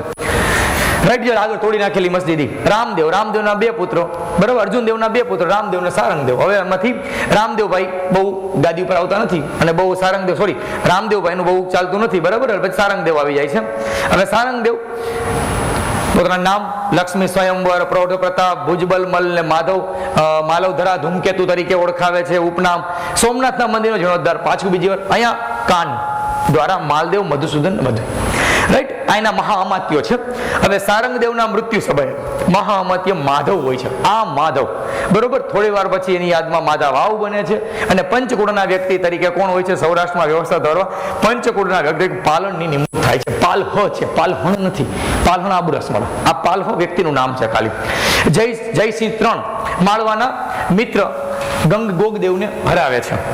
હવે ત્યારબાદ સોમનાથમાં બૃહસ્પતિએ નિમેલા મહંત ત્રિપુરાંતકે 5 શિવાલય બનાવેલા હતા. સોમનાથની અંદર મઠ છે, સોમનાથ પશુપતિનાથ સંપ્રદાયનું મંદિર છે. ત્યાં એક મહાન વ્યક્તિ છે. હવે એ સાધુ મહાત્મા એમ કે અહીંયા 5 મંદિર બનાવો, રાજા ના ન પાડી શકે અને ના પાડે એની સીધી વાત છે. અને એના સ્થાપત્ય પોતાના નામે છે એમ ત્રિપુરાંત મહંતના નામે. ત્યારબાદ ગિયાસુદ્દીન બલબન એને આબુ ઉપર આક્રમણ કરેલું. મેવાડના રાજાએ હરાવ્યા અને છેલ્લે લગભગ અહીંયા 22 વર્ષ સુધી સારંગદેવ લડાઈ મતલબ કે કામકાજ ચલાવે. હવે કર્ણદેવ વાઘેલા, કરણ ઘેલો છે તુળજાશંકર મહેતાની બુક છે. કરણ ઘેલો નંદશંકર તુળજાશંકર મહેતા એ કરણ ઘેલો બુક લખી. ગુજરાતની પ્રથમ સાહિત્યિક કથા. આ પ્રશ્ન ઘણી વાર આવેલો છે. પ્રથમ નવલકથા કઈ છે? કરણ ઘેલો. રાય કરણ ઘેલો કહેવાય છે, કર્ણદેવ વાઘેલા કહેવાય છે. આનો છેલ્લો રાજા છે. અહીંયા આપણે આ ટોપિક આપણો પૂરો થાય પછી બરાબર. હવે કરણ આને શું કર્યું કે ભાઈ એનો માધવ જે છે ને માધા વાવ બનાવેલી, એ માધવની પત્ની સુંદર હતી. કર્ણદેવને એમ થયું કે હવે હું આની લગ્ન કરી લઉં. માધવને મરાય એમ નથી, માધવને મારી તો આપવું પડી જાય કેમ કે માધવ કામનો માણસ છે. હવે એની પત્ની અરે આને મન લો કે ઈચ્છા છે કે મારા અહીંયા લગ્ન કરવા છે, બહુ સુંદર છે. એમાંથી આખી ગુજરાતની સલ્તનત સિદ્ધિ મુસ્લિમોના હાથમાં જાય છે. ઘટના કંઈક એવી છે કે માધવને મોકલી દે કચ્છના પ્રવાસે કંઈક કામ માટે. ત્યારબાદ એના ઘરે જાય, એની પત્નીનું અપહરણ કરાવે છે. આ ઘટનાની જાણ થઈ ગઈ માધવને ઘરે આવ્યા પછી. ત્યારબાદ વચ્ચે ઘણું બધું વર્ણન આવે કે માધવ પત્નીએ પછી પેલું શું કહેવાય અપહરણ કરી લીધું. માધવનો ભાઈ કેશવ બચાવવા જાય એની ભાભીને રાજા છે. અને માધવ ખાસ માણસ છે, એનો પોતાનો ખાસ માણસ છે. એની પત્ની હારે આવો દુર્વ્યવહાર કરે છે, અપહરણ કરે છે. એટલે કેશવ લડતા શહીદ થઈ ગયો. અને પછી જે એની પત્ની છે મતલબ કે માધવની પત્ની છે એ પણ શહીદ થઈ ગઈ, મતલબ કે સતી થઈ ગઈ બરાબર. એટલે ક્યાંક ને ક્યાંક કેશવ એને હેલ્પ કરે છે અને એ પારિવારિક ઘટના આખી જોડાયેલી છે. હવે માધવ જયારે આવે ને ખબર પડી કે આવી ઘટના બની, મારો ભાઈ પણ શહીદ થઈ ગયો અને મારી પત્ની એમાં સતી થઈ ગઈ છે પાછળ. હવે એને બદલો લેવા માટે ઉપરથી દિલ્હીથી અલાઉદ્દીન ખિલજીને મળવા ગયો. અલાઉદ્દીન ખિલજીને કીધું હું તને બધી મદદ કરું, આપણી પથારી ફેર. એવી ઘટના. આને કેમ કે સિક્રેટ બધું ખબર જ હોય ને, સીધી વાત છે. ખાસ મંત્રી હતો, સિક્રેટ બધું ખબર હોય એને. રાજા ક્યાં સુવે છે, કેટલા વાગે ઉઠે છે, ક્યાં જાય છે, બધી ખબર હોય. એટલે હવે લડાઈ કરાવે છે, હેલ્પ કરે છે. પાછળથી પછતાય પણ છે. પાછળથી પછતાણો કે આનો બદલો મેં બીજી રીતે લીધો હોત તો ચાલે. લડાઈ કરી નાખી તો શાયદ કાં હું મરી જાત કાં રાજા મરી જાત. પણ મેં આને બોલાવ્યો ને આમાં મારું પથારી ફેરવાઈ ગઈ બરાબર. ત્યાં એના પસ્તાવો થાય છે કે મારા બધા સ્થાપત્યો, ગુજરાતની સંપત્તિ, ગુજરાતની ધરોહર બધું અલાઉદ્દીન ખિલજીએ તોડી નાખ્યું. રુદ્રમહાલય ઉપર ચડાઈ કરેલી અને રુદ્રમહાલય તોડી નાખેલું એને. હવે મેવાડ સુધી રાજ્ય વધારે છે. અલાઉદ્દીન ખિલજી ઉપરથી નીચે ખિલજી વંશ આવે છે નીચે. ત્યારબાદ મેવાડની જીત, પદ્માવતીની ઘટના અહીંયા બને છે. પદ્માવતી આખું મૂવી આવેલું એ આ અલાઉદ્દીન ખિલજી વાળું જ છે. ત્યારબાદ એને આગળ જવું છે. બે વાર લડાઈ કરવા આવેલો. તુગલક ખાન અને ઉલુગ ખાન, નુસરત ખાન ને ઉલુગ ખાન બે એના ખાસ મંત્રીઓ છે, મતલબ કે સેનાપતિ છે. લડાઈ કરી આવે છે. હવે રસ્તો આપતા નથી બરાબર. જાલોરના રાજા છે કાનહડે, એ રસ્તો આપતા નથી. પણ આ એક વ્યક્તિ રસ્તો આવે છે, સમરસિંહ રાવળ રસ્તો આપે છે અને ગુજરાતની અંદર લડાઈ કરે છે. રિટર્નમાં જ્યારે આ ભાઈ ગુજરાત ઉપર લડાઈ કરીને ગયો, પાછા એને જાલોરના રાજાએ પગ ચખાડી દીધો છે બરાબર. રસ્તો કોને આપ્યો? એટલે આ બધા કેવા કહેવાય, લોખંડની અંદર ઘૂસેલા બે હાથના હાથા બરાબર. આપણા વરજ પથારી ફેરવે ઈ મહિલા એક બરાબર. સમરસિંહ રાવળે અલાઉદ્દીન ખિલજીને ભાઈ તારા ઉપર રાજ્ય નહીં કરી, તને પૈસા પ્રોપર્ટી આપી દેશું, તું રસ્તો કરાવી દે અમને રસ્તો દો. અને ગુજરાત ઉપર ચડાઈ કરવા અને મદદ કોણ કરતું હતું? પેલા માધવ બરાબર. માધવને બદલો લેવો હતો, પોતાની પત્નીનો બદલો લેવો હતો બરાબર. પત્નીને અપહરણ કરી નાખ્યું થઈ ગઈ એટલે એને હવે એમ થયું કે કરણ ઘેલા ઉપર, એટલે ઘેલો કીધો છે એને. હાવ ઘેલા જેવો હતો, મતલબ કે એને કઈ બુદ્ધિ એટલું કાંઈ નહીં, એમ કે મતલબ કે રંગરૂપ મોહમાં આવી જતો ગમે ત્યારે એમ. એટલા માટે અલાઉદ્દીન ખિલજી અહીંયા આવી જાય છે. મોડાસા, બનાસકાંઠા દરેક જગ્યાએ લડાઈ કરે છે, રુદ્રમહાલનો ધ્વંસ કરાવે છે. એ કાનડ પ્રબંધમાં લખેલું છે, ઓથેન્ટિક છે. કાનડ પ્રબંધ પદ્મનાભ દ્વારા રચિત છે લેખ બરાબર. હવે ખિલજીની દીકરી પિરોજા અને કાનડનો પુત્ર વિરમદેવની પ્રેમ કથા પણ આવેલી છે. હવે અહીંયા આવીને પછી કર્ણદેવની પત્નીને ઉપાડી ગયો અને એની દીકરીને ઉપાડી ગયો. કર્ણદેવની પત્ની હારે લગ્ન કરી લીધા કોને? ખિલજીએ. એના દીકરા રેવલની દીકરીને લગ્ન કરાવી દીધા, એટલે માં દીકરીને બેને એક ઘરમાં પાછા દિલ્હી, બરાબર. એટલે એ બળજબરીથી લગ્ન કરેલા હોય, એમાં કોઈ શંકાને સ્થાન નથી. રુદ્ર મહારાજ ઉલુગ ખાન સોમનાથ ગયો, હવે અહીંયા ગુજરાતમાં આવ્યા પછી ભાઈ તું સોમનાથ જા અને હું જાઉં છું ખંભાત. બે વ્યક્તિ મહા ટેલેન્ટેડ છે, બે સેનાપતિ છે સુરવીર, ઉલુગ ખાન અને નુસરત ખાન, અલગ અલગ જગ્યાએ જાય છે, બરાબર. માધવ મંત્રીને પસ્તાવો થાય છે કે આ મેં ખોટું કરી નાખ્યું. હવે પત્ની કમલા દેવી છે, એને કોણ ઉપાડી ગયું? બરાબર, અલાઉદ્દીન ખિલજી. અલાઉદ્દીન ખિલજી બળજબરી કમલા દેવી સાથે લગ્ન કરી લે છે. ત્યારબાદ પુત્રી દેવળ દેવી છે, એના છુપારસ્તે નીકળી જાય છે, હમણાં આગળ આવશે, બરાબર. કમલા દેવીને અલાઉદ્દીન પકડી ગયો. ત્યારબાદ હવે આ ભાઈ બાપ દીકરી બે નાસ્તા ફરે છે. એમાં સોમનાથની લડાઈમાં માધવ મંત્રી મુસ્લિમ સામે લડે, પસ્તાવો થયો હવે કરવું શું, આને તો બધું તોડી નાખ્યું અને આવો કરી નાખ્યું બધું. માધવ મંત્રી એકલો છે, ભાઈ મરી ગયો છે, પોતાની પત્ની નથી, દીકરા વંશનો કઈ ઉલ્લેખ નથી ઇતિહાસમાં, એટલે પોતે એકલો હશે. એકલાને ગુસ્સો આવી ગયો કે અલાઉદ્દીન ખિલજીને બોલાવી લીધો, પણ હવે કઈ હાથમાં બાજી રહી નથી. હવે મુસ્લિમો બધું આખું સોમનાથને ઉતોડો ને, સોમનાથ સોમૈયા દાદા બહુ ફેમસ, ત્યાં સુધી પહોંચી ગયો. હવે ના તો પડે ને કે ભાઈ તારે ખાલી આનો જ બદલો લેવાનો હતો, સોમનાથ સુધી શું કામ આવ્યો? હવે માને જ નહીં. બીજી વાત, માધવ મંત્રીનું મૃત્યુ થાય છે. ભાઈ જે થયું હવે હું મુસ્લિમો સામે લડું છું, પોતે બોલાવતા બોલાવી લીધા, બરાબર. હવે સોમનાથ પર રામ માંડલિક પેલો છે, હવે અહીંયા પોતે નિમણૂક કરી દે છે એક વ્યક્તિની, વાઇજલની. ત્યારબાદ ગુજરાતની વ્યવસ્થા ડામાડોળ થઈ ગઈ અને ગુલામોની ખરીદી. હવે આ જે વ્યક્તિ ઉપરથી આવ્યો નુસરત ખાન ખંભાતનો છે અને ગુલામ પ્રથા છે, એ ગુલામની ખરીદી કરે છે, એને 1000 દિનારી કહેવામાં આવે છે. મલિક કાફુરને 1000 રૂપિયામાં ખરીદેલો, બહુ હોશિયાર વ્યક્તિ છે મલિક કાફુર. અલાઉદ્દીન ખિલજી સાથે રહેલો, બહુ સાત્વિક અને કાળા દિમાગનો માનવી છે. એને અલાઉદ્દીન ખિલજીનો સગો જમાઈ અલફ ખાન, ગુજરાતનો પ્રથમ સુલતાન, એને મરાવેલો કાન ભંભેરણી કરીને, અને બહુ ખતરનાક માણસ છે. પણ આને ખરીદો એટલે જ ખરીદેલો હોય ને, ક્યાંક ખરીદેલો 1000 રૂપિયામાં, બરાબર છે. નુસરત ખાને એટલે 1000 દિનારી તરીકે ઓળખાતો સેનાની અંદર કે 1000 દિનારી છે આ. ગુજરાતના વહીવટકર્તા તરીકે અમદાવાદમાં સરવર ખાનને મૂકેલો 1299 ની અંદર ફરીથી કર્ણદેવે શાસન હાથમાં આવ્યું. કર્ણદેવ થોડાક દિવસ ટક્યો, પછી એની સત્તા બંધ થઈ જાય છે. અને ત્યારબાદ 1304માં બીજું આક્રમણ થાય, ત્યારે બે સરદાર આવ્યા. કોણ આવ્યું ત્યારે? પંચમની અને જહેમત ખાન તરીકે બે વ્યક્તિઓ ત્યાં આવેલા છે. હવે દેવળ દેવી અને કર્ણદેવ બાપ દીકરી આસાવલમાં ભાગે. આસાવલ એટલે અમદાવાદની આજુબાજુનો વિસ્તાર. ત્યારબાદ રાજા રામચંદ્ર ત્યાંથી આગળ દેવગીરીમાં જાય છે, દેવગીરીથી આગળ જતા આશ્રય આપે છે. અને રામચંદ્રનો દીકરો સિંધણદેવ એમ કહે છે કે લગ્ન કરનાર તમારી દીકરીના, એ રાજ્યશ્રી એમ થોડું હોય કે તમે અમને રહેવા દીધા એટલે અમારી દીકરીને લગ્ન કરી દેવાના. તો કે પણ આમે તમારે ભાગતું ફરવું પડે, હું તમારી પત્નીને ઉપાડી ગયો છે, મુસલમાનમાં હાથમાં જાય એના કરતા હિન્દુ ઘરમાં લગ્ન કરી નાખો, તમને શું વાંધો? નથી માનતો, બરાબર. કોણ નથી માનતું? કર્ણદેવ વાઘેલા નથી માનતો કે ના દીકરીને લગ્ન ન કરું. અંતે ભીલમદેવને મોકલે છે કે ભીલમદેવ એમ કે છે કે મારા ભાઈ માટે તમારી દીકરી આપો, સિંધણદેવ વાળે લગ્ન કરી નાખી, તમે કદાચ આના હાથે મરાઈ જાવ, બરાબર, તમારી દીકરી સેફ રહેશે અહીંયા અને તમારો વંશ ભવિષ્યમાં આગળ વધી શકે, રાઈટ. ત્યારબાદ પણ એવું કઈ થતું નથી અને દેવળ દેવી સાથે લગ્નનો પ્રસ્તાવ મૂકે છે, કર્ણદેવ દ્વારા ના કહેવામાં આવે છે. અંતે એ દીકરીને કોણ ઉપાડી જાય છે? અલાઉદ્દીન ખિલજી. અને અલાઉદ્દીનના દીકરા ખિજર ખાન સાથે લગ્ન થાય છે. હવે મુસ્લિમ કવિઓ એના વિશે પ્રણય કથા લખે છે, બરાબર, એ ઇતિહાસમાં બહુ આવે છે.